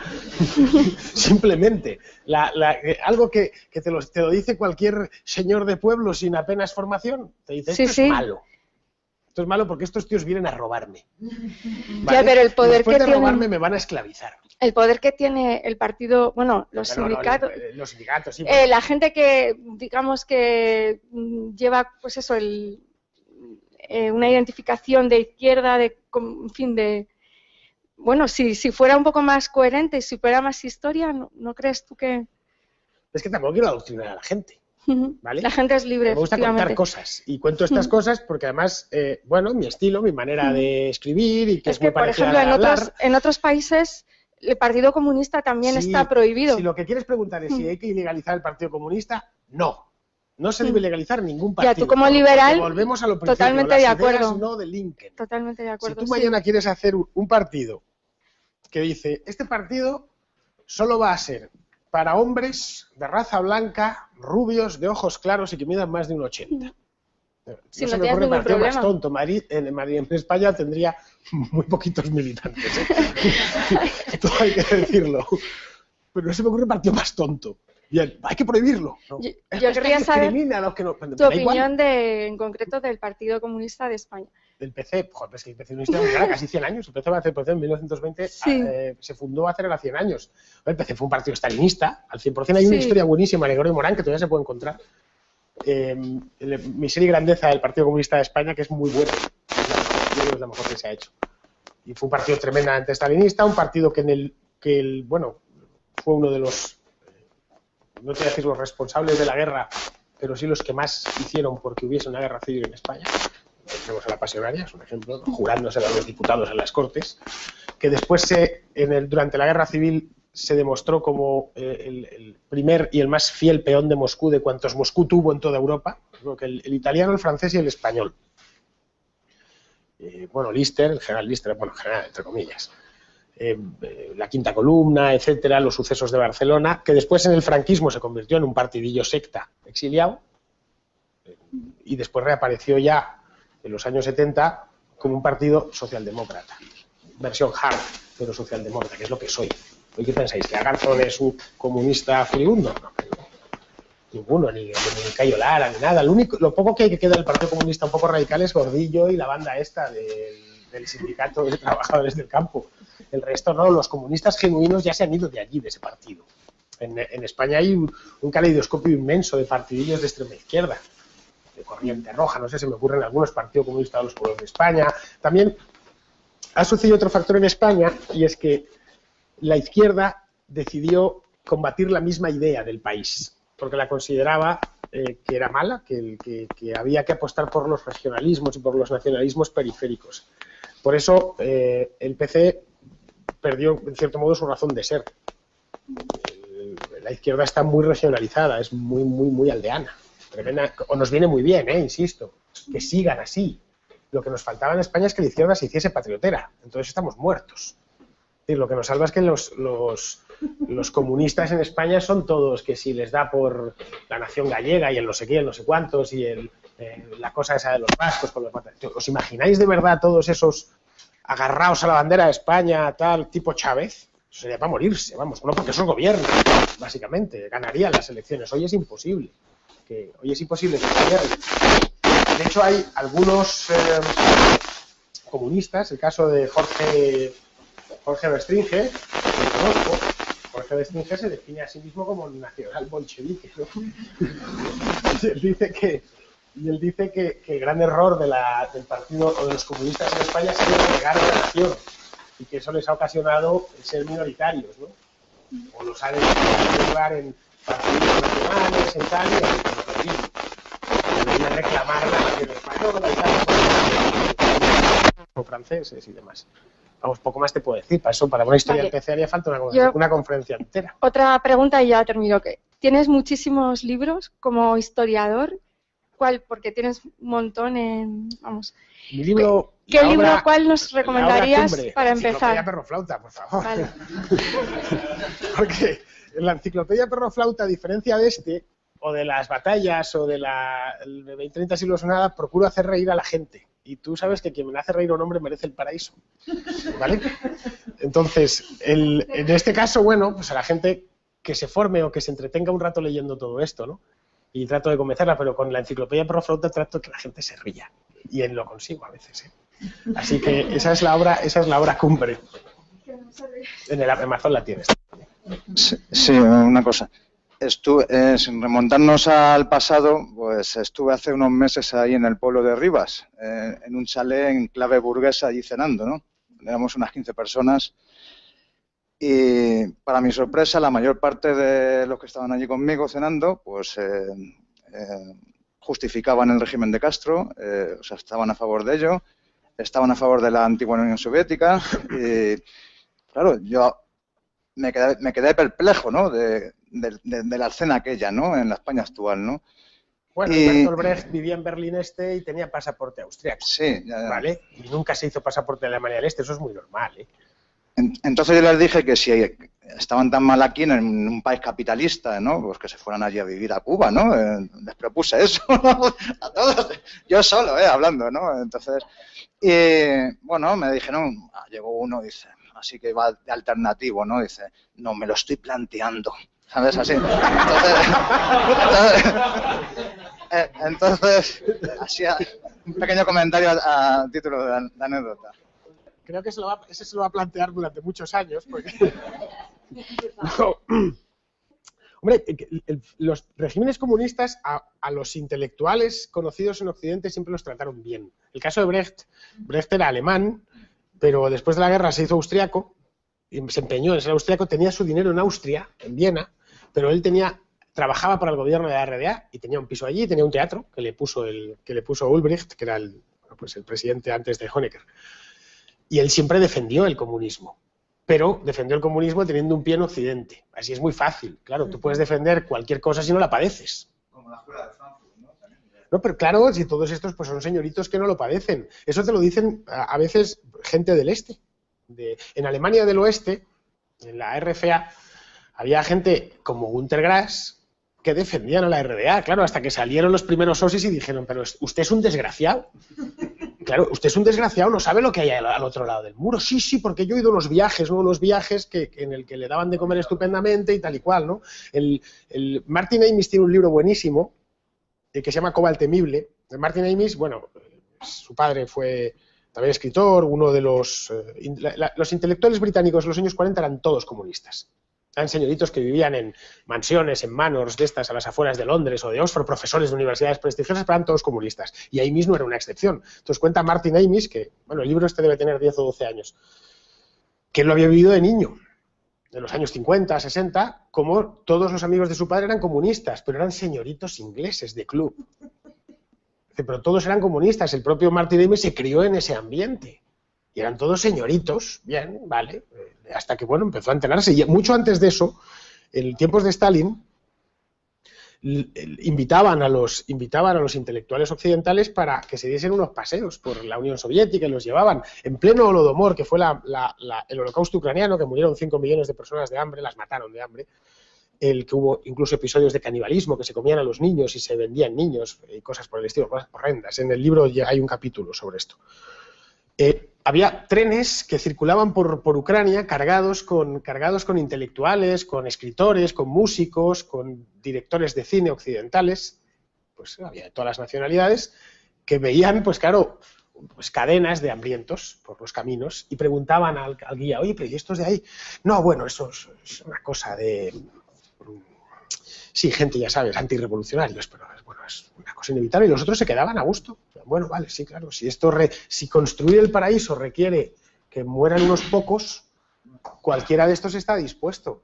Aparte, luego hay otra cosa, esos de Rivas hacia Madrid probablemente piensen que el comunismo es lo que tienen ellos. No, para nada. Es decir, es como si piensas que el comunismo es Marinaleda. Marinaleda vive y existe porque vive enchufada a los presupuestos de un país rico, que produce la riqueza por otro lado. Yo vi el presupuesto de Marinaleda hace unos años, del de hace 2 años, y el 80% son transferencias. Así cualquiera construye el comunismo. Si te lo están pagando, sin problemas. Vamos, el caso de Rivas hacia Madrid no es una cosa tan exagerada como la de Marinaleda, pero bueno, pues un lugar de clase media, de pues, cooperativas sindicales y demás. Ya piensan que el comunismo es eso, no es eso. ¿Algo más? A José. No, como ha sido el tema de China, comentar una anécdota. ¿Sabes qué se están haciendo ahora las reuniones de Free Cities de estas? Que Sí. está yendo Gabriel, de Sí, Ratán y no sé qué. Y entonces en la última, bueno, para que no sepa, Free City básicamente es hacer una ciudad al margen del Estado. Una ciudad en la que tú te das un derecho común. Sí, un fuero. ¿Sí? Un fuero, claro. Exactamente, atraes empresarios, etcétera. Y entonces, pues a una reunión de Free Cities aparecieron una comitiva de Cuba.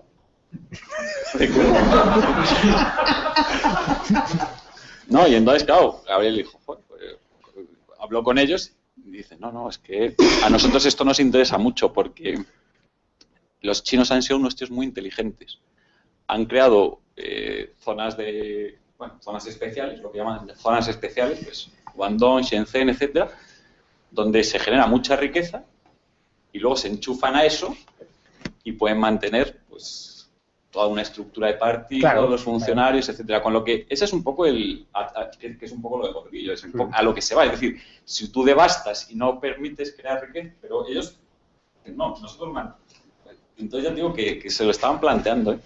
Y que el Partido Comunista de Cuba y el Partido Comunista de China es un poco eso, es decir, tú ves en China hay un sector privado que produce mucho, básicamente con inversión extranjera, al que se le deja producir y despedir de un día para otro, y luego todo ese dinero se gestiona por un sistema bancario que infla de dinero a todas las empresas públicas que pierden dinero, a los partidos. Claro. De ahí que el sistema chino tampoco sea configurado como tal, sea muy sostenible en el futuro. Es decir, en China tienen que suceder muchas cosas, que si las supiese yo no estaría aquí, estaría tratando de hacerme rico por ahí, aconsejando a algún millonario, ¿no? Pero que China no se va a quedar como está. Eso es una cosa que todo el mundo, es un país demasiado grande, demasiado poblado, tremendamente envejecido. Es decir, los chinos, una medida comunista, por cierto, que era la que prohibía tener más de un hijo, pues les va a terminar pasando factura. Y les va a terminar pasando factura en una generación. Y es que va a ser un país con mucha gente mayor y una pirámide de población invertida, con muy poca gente joven, que a fin de cuentas es la que genera riqueza, ¿no? La que trabaja y demás. Pero en China yo creo que en los próximos 20 años van a pasar un montón de cosas. También llegará un momento en que los chinos se harten de tener al chulángano del Partido Comunista, tal, ¿no? Querrán una democracia más o menos normal, donde puedan elegir a sus representantes y demás, ¿no? Tener libertad de prensa, poder opinar, poder tener cenas con los amigos y decir que ellos creen en otra cosa, ¿no? Que ahora no pueden.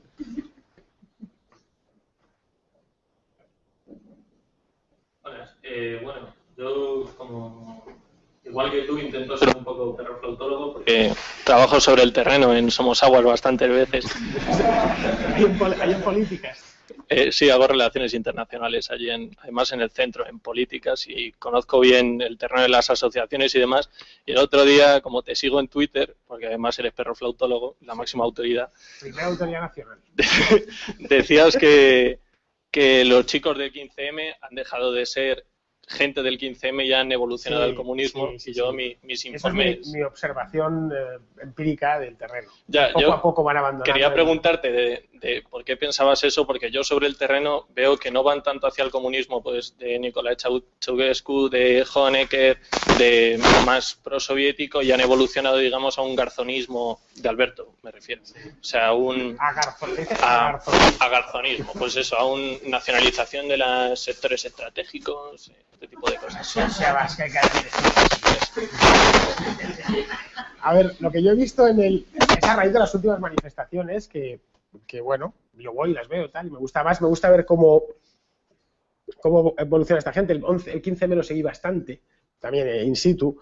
Lo que ya se va abandonando es la tontería aquella perrofláutica del no nos representan, de las manitas y tal y cual, y se va reenfocando ya una idea más comunista, más propiamente comunista, que si es comunismo agarzoniano, hombre, vamos a ver, nadie toma como referente la Unión Soviética ni a Ceausescu, nadie en su sano juicio, claro.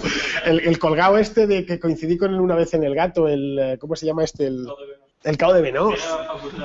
Sí, pues pero claro, me dicen, ¿por qué no te metiste con él? Y le tenía al lado, ¿eh? Dije, pues porque estaba anonadado, no me podía creer que alguien así existiese. Te lo digo sinceramente. Parecía que tenía al lado un tío de los años 30, salido de la máquina del tiempo, y que había llegado y se había sentado ahí en el plató y se había puesto al lado. Persona extraordinariamente educada, con unas formas tal, yo un pin aquí del no sé qué, hasta vestido a la antigua. El todo, y la manera en la que hablaba. De hecho, estaba Pablo Iglesias, que pertenece a la izquierda actual. Estaba Pablo, y Pablo no estaba a gusto, porque decía, claro, es que estos, por culpa de se cachondean de nosotros. Y se le notaba que no estaba a gusto con él. Claro. Pablo Iglesias se desvincula mucho de Cabo de Menor. Sí, pues lógico, claro, es lógico, porque le ven, pero por eso que nadie se toma como referente menos este. Claro. Entonces, ¿tú crees que van a un comunismo Sí, una cosa, yo creo que en España depende de cómo vaya el país. Si el país se sigue depauperando, iremos hacia una cosa más argentino-venezolana, porque además lo llamamos en los genes, para que engañarnos, ¿vale? Y si el país va saliendo poco a poco de la cosa esta, pues será un comunismo más al estilo o una izquierda más al estilo de Francia, pues lo que hemos tenido en los últimos años, ¿no?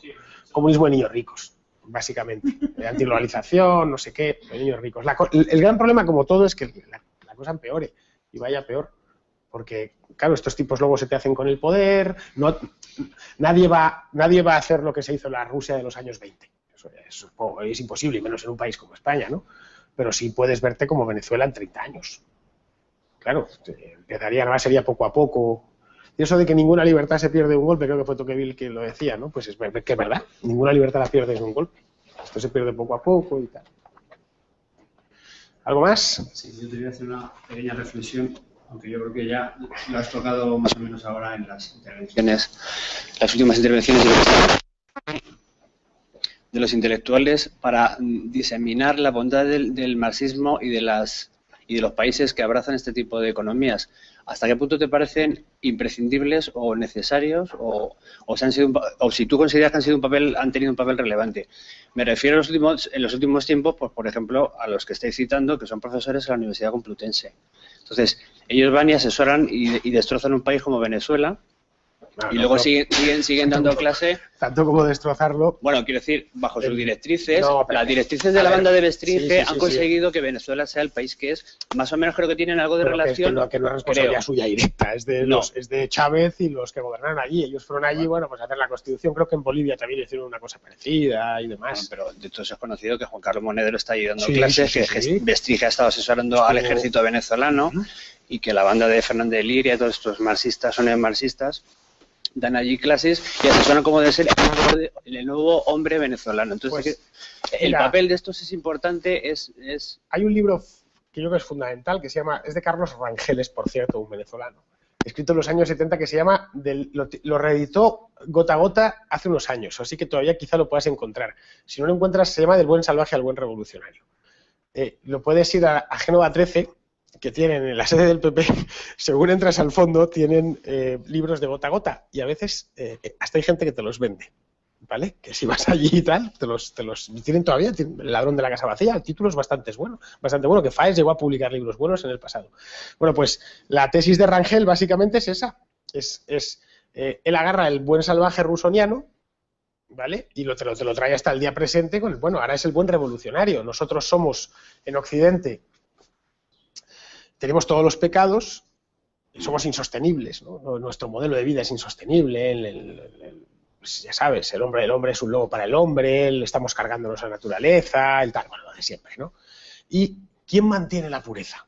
El revolucionario. Pues en el caso de Cuba ha sido la patria de todos los diletantes estos durante 50 años.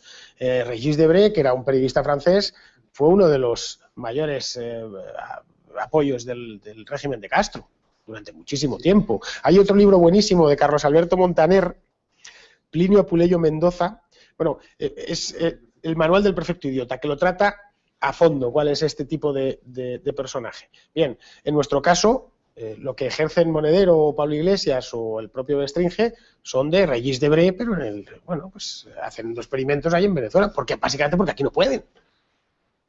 Todavía. ¿Vale? Su papel fundamental es cantarlas, alabar esos sistemas viviendo aquí, como tú estás describiendo, como niños, de forma opulenta, te quiero decir. Pero es que Régis Debray vivía en Francia. Iba a Cuba, y no solo estos, escritores, músicos, actores. El caso de Willy Toledo es el último de una cadena larguísima de gente de la cultura, que llaman ellos, ¿no? Willy Toledo ya está dando discursos en la Complutense, por si queréis. ¿Ha vuelto ya? Sí. ¿Ha vuelto Willy Toledo? Sí, estaba en la facultad el otro día. Sobre sus experiencias, ¿no? No, era sobre teatro. El teatro en Cuba, ¿se entiende? No sé, era una asociación de teatro que estaban por allí. A las 6, un miércoles, además, o sea, no había ni de todas maneras, esto del mundo de la cultura no es marxista, ¿eh? Ni siquiera es leninista. Lenin era un tío mucho más directo. Esto viene de Gramsci. El socialismo sufre, o el comunismo sufre una mutación en los años 30. ¿Sabéis que Antonio Gramsci le conoces? Sí. Es un comunista italiano que Mussolini apresó y lo metió en la cárcel, y ahí se dedicó a pensar. Y Gramsci básicamente lo que vio es que una revolución como la soviética, de las mismas hechuras, no iba a funcionar en el occidente europeo, porque había clases medias, eran países donde las desigualdades de renta no eran tan grandes, no existía, vamos a ver, la Rusia de los zares, un país que había crecido mucho los 20 o 30 años antes de la revolución, pero todavía era un país muy atrasado, tremenda. Los campesinos acababan de ser liberados de la tierra, como aquel que dice, medio siglo antes, ¿no? Entonces, dijo, bueno, pues aquí lo que hay que hacer es básicamente tomar el mundo de la cultura, tomar la conciencia, asaltar la conciencia. De ahí que la figura de... A mí, de hecho, Monedero me recuerda a Gramsci. Sí, de aspecto incluso. Las gafitas, tal, me recuerda a Gramsci. Sí, seguro, vamos. Sí. Es decir, que hay que tomar, pues hay que tomar las universidades, hay que tomar la conciencia de la sociedad. Los medios de comunicación, el cine. Es decir, aquí en el cine español se hicieron películas que gustaban a la gente hasta que la tomaron estos. Entonces empezaron a hacer tostones ideológicos que nadie ve. Claro, la gente va al cine o ve películas para entretenerse. Y a partir de los años 50, 60 es cuando empiezan hay una película española que es de Bardem del año 76, que se llama El Puente, que es la historia de Alfredo Landa. Por cierto, la película no está mal, está bien hecha, más Alfredo Landa hace un papelón y tal. Es un tío, un obrerete de Madrid, que en el puente de agosto, del 15 de agosto, un tío que trabaja en un taller, que está soltero, ya cuarentón y demás, y... pues tiene previsto irse con la novia a un pantano de las afueras de Madrid, pero la novia le deja para irse con unos amigos y él se cabrea y dice, pues yo no me quedo el puente en Madrid, y se va con su motillo, una Montesa de esas antiguas de los 70, se va hasta Torremolinos, pero claro, tarda en llegar 4 días a Torremolinos, es como una especie de viaje iniciático, ¿no? Y se va encontrando con injusticias por el camino, entre ellas con la madre y la novia de Uretarra en el Penal de Ocaña, que las pone como si fueran, pues eso, cada año 1976, ¿no? con injusticias, y a la vuelta pues decide él que pasaba de los sindicalistas de su taller, pues se sienta allí, se enciende su Ducados y tal. Bien, películas como esas hay un montón, que llevan una cantidad de veneno ideológico brutal, son fundamentales. 3/4 partes lo mismo con la universidad. Ya está, te dan a la toma, y los medios de comunicación. Nunca os habéis planteado que en 1975 en España no había progres, y en el 85 el país estaba lleno. Muy poquitos. Se habían cosechado, literalmente, plantado y cosechado, ya está, básicamente el país y todo lo que le rodea. La izquierda sigue en la guerra civil. Pero eso es una cosa muy reciente, Lo de la... No, pero eso de la guerra, el guerracivilismo es una cosa bastante reciente. Yo estudié historia en la carrera de historia en la Universidad Española y no una universidad privada, en la Autónoma de Madrid, que no es precisamente, que es muy de izquierdas, vamos. Ahí en filosofía y letras se hacía San Canuto y todas estas cosas. Y sí, era una facultad muy combativa, ¿no? Y no era un tema de que se tratase a menudo, ni entre los estudiantes de historia, ¿eh? Te estoy hablando de el primer lustro del año 91 al 96, vamos. Y no se hablaba apenas, o se hablaba poco, vamos, algunas veces, tal. Esto vino después. La obsesión con la guerra civil viene en la década pasada. Además, Zapatero la emplea mucho con ideas... También hay otro factor, y es que la izquierda... Claro, la memoria viva, esa es la clave. Esa es la clave. Tú puedes, una vez la memoria viva muerto, ha desaparecido, puedes inventarte una época si quieres, si así lo deseas. De la misma manera que en Cuba se han inventado una dictadura de Fulgencio Batista de nunca jamás, pues aquí inventaron una república de nunca jamás, ahora están con la guerra y después vendrán con el franquismo, que ya se han puesto a ello, ¿vale? Además, de una manera, a pesar de que el franquismo es de las etapas más largas y más complejas de la historia de España, de toda la historia de España, lo simplifica, ¿no? Que bueno, los generales, tal cual, no sé qué, que mataban a todo el que les llevas la contraria y punto pelota, ya está. Y estábamos nosotros allí luchando. Bueno, una versión simplista de la historia y claro, en el momento en que no quede gente que vivió el franquismo que pueda contar o llevarles la contraria, pues ya está. Si dispones de la educación, dispones de los medios de comunicación, ya dispones de la conciencia de la gente. Se les ha abierto un pequeño fallo en Matrix, que es Internet, que no se puede controlar, ¿vale? Y además es un fallo que cada vez es más grande, porque la gente ya pasa de ver la tele. Bueno, a la universidad el que va es porque quiere ir. Vamos a ver, las carreras de letras, te estoy hablando, las de ciencias están en lo que tienen que estar, ¿eh? Es decir, cuando hablamos de los problemas de la universidad, son los problemas de la universidad en políticas, en geografía e historia y en todo ese tipo de carreras. Los ingenieros siguen estudiando, ¿eh?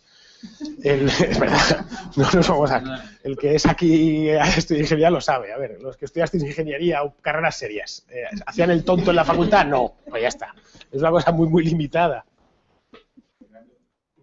Una pregunta más. Decía Jean-François Rebel, aunque parezca mentira, Francia también ha dado pensadores muy ilustres. Sí, bueno, aunque hoy en día no parezca mentira. Pero decía Jean-François Rebel que realmente el fracaso del comunismo no se dio en 1989 con la caída del muro, sino en 1961 cuando tuvieron que construirlo para evitar que la gente escapara. Sí, efectivamente. Entonces, pero siendo tan evidente eso, como el hecho de que además hemos tenido ocasión de comprobar cómo funciona el comunismo en Alemania del Este, Alemania del Oeste, en Corea del Norte, Corea del Sur. Esta semana vi un artículo del The Economist donde dice una cosa tan llamativa como que los coreanos del norte tienen 10 centímetros menos de estatura que los coreanos del sur y una esperanza de vida 12 años menor. Taiwán y China. En fin, pero siendo todo esto así, ¿por qué ya, incluso en aquellos mismos tiempos en los que se tuvo que construir el muro, ya había dos Coreas claramente diferenciadas, ¿por qué tenía tanta respetabilidad? No lo sé, pero ¿por qué tenía tanta respetabilidad todavía el comunismo y por qué hoy hay un sector de la población, vamos a poner un 20, 25, 30%, que de alguna forma pues, lo critica o no lo critica y más o menos casi lo disculpa? Yo no llego a entenderlo. Es más, no hace tanto tiempo, hace 15 años, yo recuerdo cuando Manolo Romero, un comunista o de Izquierda Unida, que por lo demás era un hombre simpático, hablando de los derechos de los obreros en España, hablaba de taiwanización. No se le caía la cara de vergüenza de hablar de Taiwán, de taiwanización, cuando estaban ahí los comunistas de la China continental con unos sueldos reales 100 veces menores. Entonces, ¿por qué Pues sin embargo, tarda tanto en por lo que perder dice su Rebel, si esto lo dice respetabilidad? Rebel. Decía, el comunismo es lo único que se le juzga por sus intenciones y no por sus resultados. ¿Vale? Es decir, imaginaos que todo lo que intentamos en la vida se nos juzgase por ello. Te le dices esto a tu jefe, vas a ver, lo voy a hacer tal cual. Y el tío te sube el sueldo. Bueno, lo has hecho, pero ¿cuánto lo has subido? ¿No? No, pues en el caso del comunismo es así. Es todo, como la intención era buena, ¿sabes? El refrán es español de buenas intenciones está empedrado el infierno. Pues bien, el comunismo es clarísimo. No, si nuestra intención era buena, si nuestra intención era que se acabasen las injusticias y que ese niño allí no se muriese de hambre. De hecho, siempre se reducen a lo concreto. Como lo de las hipotecas, ¿no os acordáis? Que fue una movida 100% comunista en todos los aspectos, con las toneladas de propaganda, la señora llorando, tocando el corazón de la gente, etcétera, ¿no? Le salió redondo, además, porque la derecha española no es más tonta porque es imposible ser más tonta, no se la pueden colar por más sitios. Entonces, siempre es eso, que cuando tú juzgas a algo por las intenciones que tiene, claro, pues las intenciones son buenas. Porque, insisto, como decía Chin, miente mucho, entonces no te cuentan todas las intenciones de un golpe. Cualquier comunista te va a decir que todo lo que tú le digas es bueno. Oye, pero me vas a quitar la casa. No, hombre, no, ¿cómo te voy a quitar la casa? Que no sé si conocéis el chiste. Acá de chistes de comunistas hay un montón. Por cierto, Reagan contaba unos chistes cojonudos de comunistas. Los podéis encontrar en internet buenísimos. Esto del que está un comunista con otro ahí en la casa del pueblo y le dice, oye, Pepe, ¿y tú, si tuvieras un yate, se lo darías al partido, ¿verdad? ¿No? Dice, eso, claro, por supuesto. ¿Y tú tuvieras una mansión, en La Moraleja, se la darías al partido también, ¿no? Claro, por supuesto, solo faltaba. ¿Tuvieras un Mercedes? No, claro. Oye, ¿y si tú tuvieras una Vespa, se la darías al partido? No, eso no. Dice, ¿pero por qué no? Dice, coño, porque una Vespa sí que tengo. Claro. El comunista te viene, mira, de lo que tú tienes no te voy a quitar de nada, pero eso sí, a ese de allí que tiene no sé qué se lo voy a quitar para dártelo a ti. Vamos a socializar, a expropiar. Joder, lo de Gordillo asaltando el Mercadona. A cualquier persona normal nos produce violencia ver esas escenas.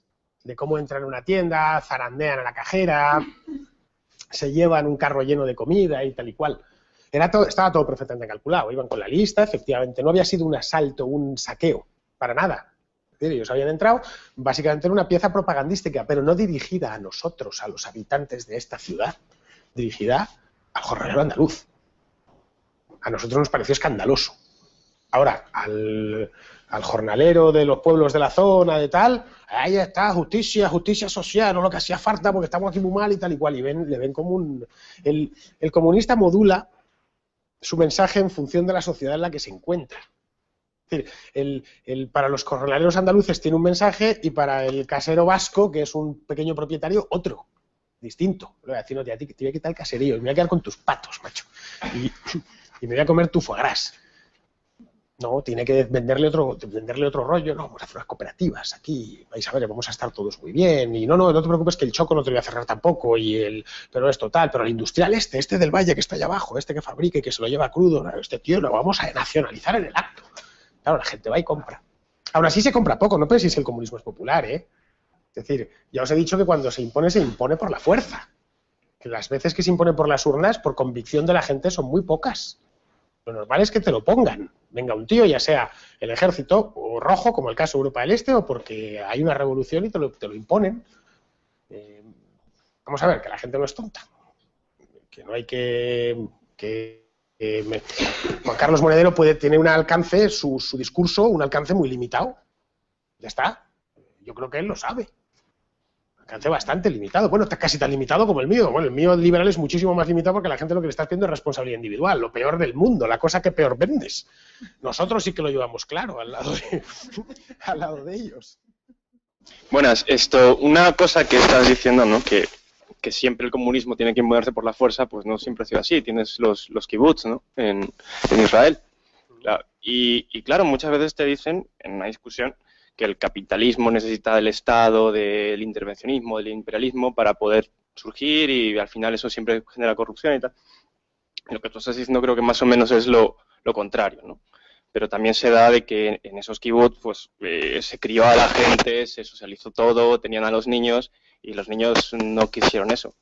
Entonces, Bueno, el caso de los kibbutz por ahí fueron comunas, no fue comunismo. bueno, pero fue más o menos, es que el comunismo Fueron como, comunas. si decimos Comunas siempre han existido y van a seguir existiendo. pero es que muchos comunistas no tienen su finalidad, ¿no? A la Marx, pues es llegar a la sociedad utópica, socialista, donde no hay Estado tampoco, donde todos somos buenas personas y todos actuamos para nosotros, ¿no? Es básicamente eso. O sea, un socialista o un marxista como tal no quiere, o supuestamente no quiere un Estado final.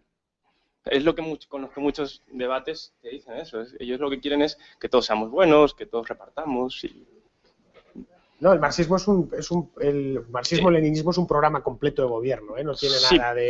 Pero es que es un paso intermedio, entiendo. No, pero, bueno, sí. Y que luego no al socialismo, pero antes tenemos la dictadura del proletariado, que básicamente consiste en la dictadura Claro, del es lo que proletariado. decía Bakunin a Marx, ¿no? Que eso va a terminar petando porque hay un Estado y tal, y no se tenía... Marx a todo esto, básicamente lo que hace es establece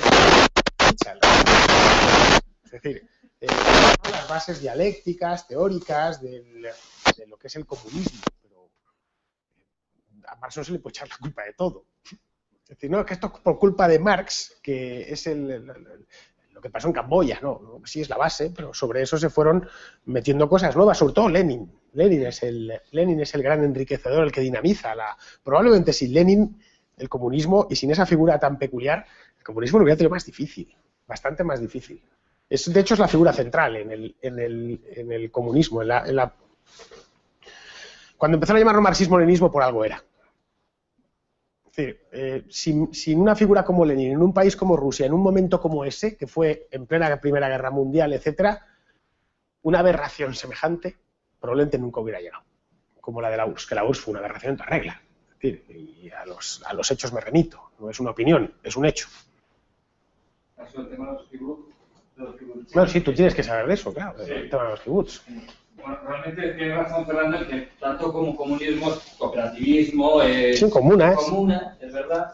Tenía un amigo que decía que es la única experiencia del socialismo real que no ha acabado en el genocidio, lo cual también puede ser bastante cierto, pero lo que sí que es cierto es que al final el kibutz existe lo que tú decías, subvención.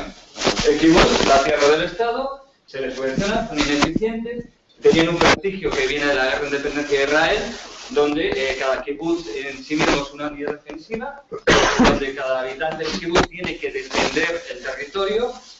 De hecho, se da la orden de que estén las familias, se quedan los niños. Entonces, claro, cuando tú defiendes tu casa, defiendes a tu querido, luchas mucho más. Eso es evidente. Entonces, eso da un prestigio social que con los tiempos desaparece. En Israel, el kibbutz es el paleto. Es el paleto. Es el tío que vive de mis impuestos. De hecho, en los kibbutz había varias ramas. Había unas, las más radicales, las más puramente socialistas, comunistas, que son estas de nuestros hijos se educan en las casas colectivas, grillados todos. Acaban todos sumados. En cuanto cumplen los 18 años, se van al servicio militar, que para ellos el servicio militar, que ahí el servicio militar es un tema serio, no es el de aquí, es una liberación.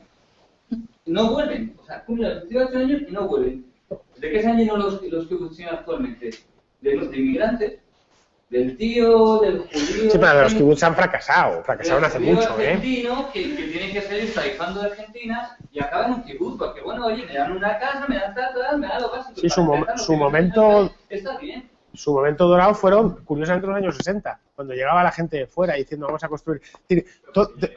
El comunalismo tampoco funciona, el comunalismo lo que te puede... Vamos, funciona.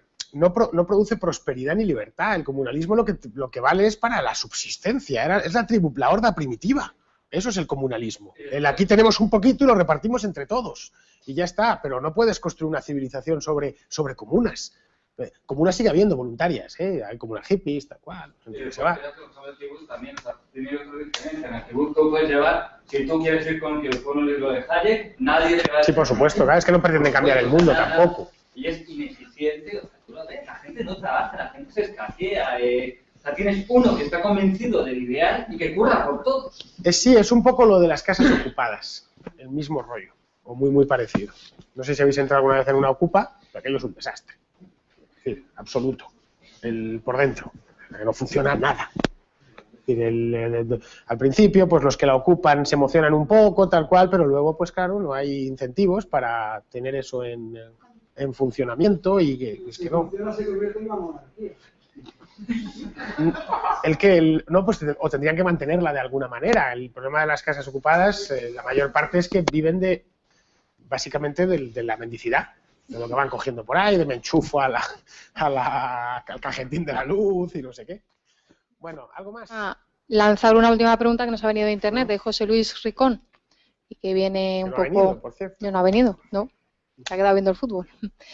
Te pregunta concretamente qué fecha le pones al fin del comunismo, de los últimos países que todavía se mantienen. No lo sé, no soy pitoniso, pero es que es verdad. Hombre, supongo que en Cuba va muy atado a la figura de los Castro. Y Cuba es una anomalía. Es un país a 100 kilómetros de los Estados Unidos, en el Caribe, que no está a fripuñetas en el extremo oriente de Asia ni nada de eso. Es decir, que es un país que debería ser un país riquísimo. Debería ser lo más parecido, más rico que Puerto Rico. Entonces, creo que irá unido a la supervivencia física de estos dos y de cómo el régimen consiga, sortear. Hay 1000 posibilidades, ¿no? Los cubanólogos se lo conocen de memoria, que se conviertan en una cosa parecida a la China, o que evolucionen hacia la democracia o hacia un país más o menos libre lentamente. Y respecto a lo de Corea, no es que esté unido, es que el país es el líder. Entonces, mientras el líder cuente con los recursos para financiar una maquinaria inmensa de represión, pues podrá mantener eso es un chiringuito en sentido estricto del líder supremo. Y en el resto del mundo, pues seguirá habiendo, yo creo que lo de Venezuela nos debe enseñar. Eso de que decía Fukushima del fin de la historia era una sandez integral, y lo era en 1990 cuando lo dijo, no hay cosa más miserable que el historicismo, y era algo historicista más no poder. No sabemos lo que va a ser el día de mañana del mundo. Lo que sí puedo asegurar es que la utopía comunal seguirá. La acampada de sol era una utopía comunal en toda regla. Quien la vio, los servicios, las comisiones, el no sé qué, la cocina, allí no pagaba nadie, dice, no sé quién está manteniendo esto, pero bueno, mientras se mantuvo, ¿no? Porque va inscrita, al igual que otras cosas, los seres humanos, nuestra genética lleva inscrita unas cosas buenas y otras que son malas. Bien, el comunalismo, a mi juicio, es una de las malas. No trae nada bueno y sí bastantes cosas malas en el largo plazo, ¿no? Pero bueno, y eso es todo. Y José Luis, que deje de preguntar por internet y que venga. Muy bien, pues vamos a concluir la charla de hoy.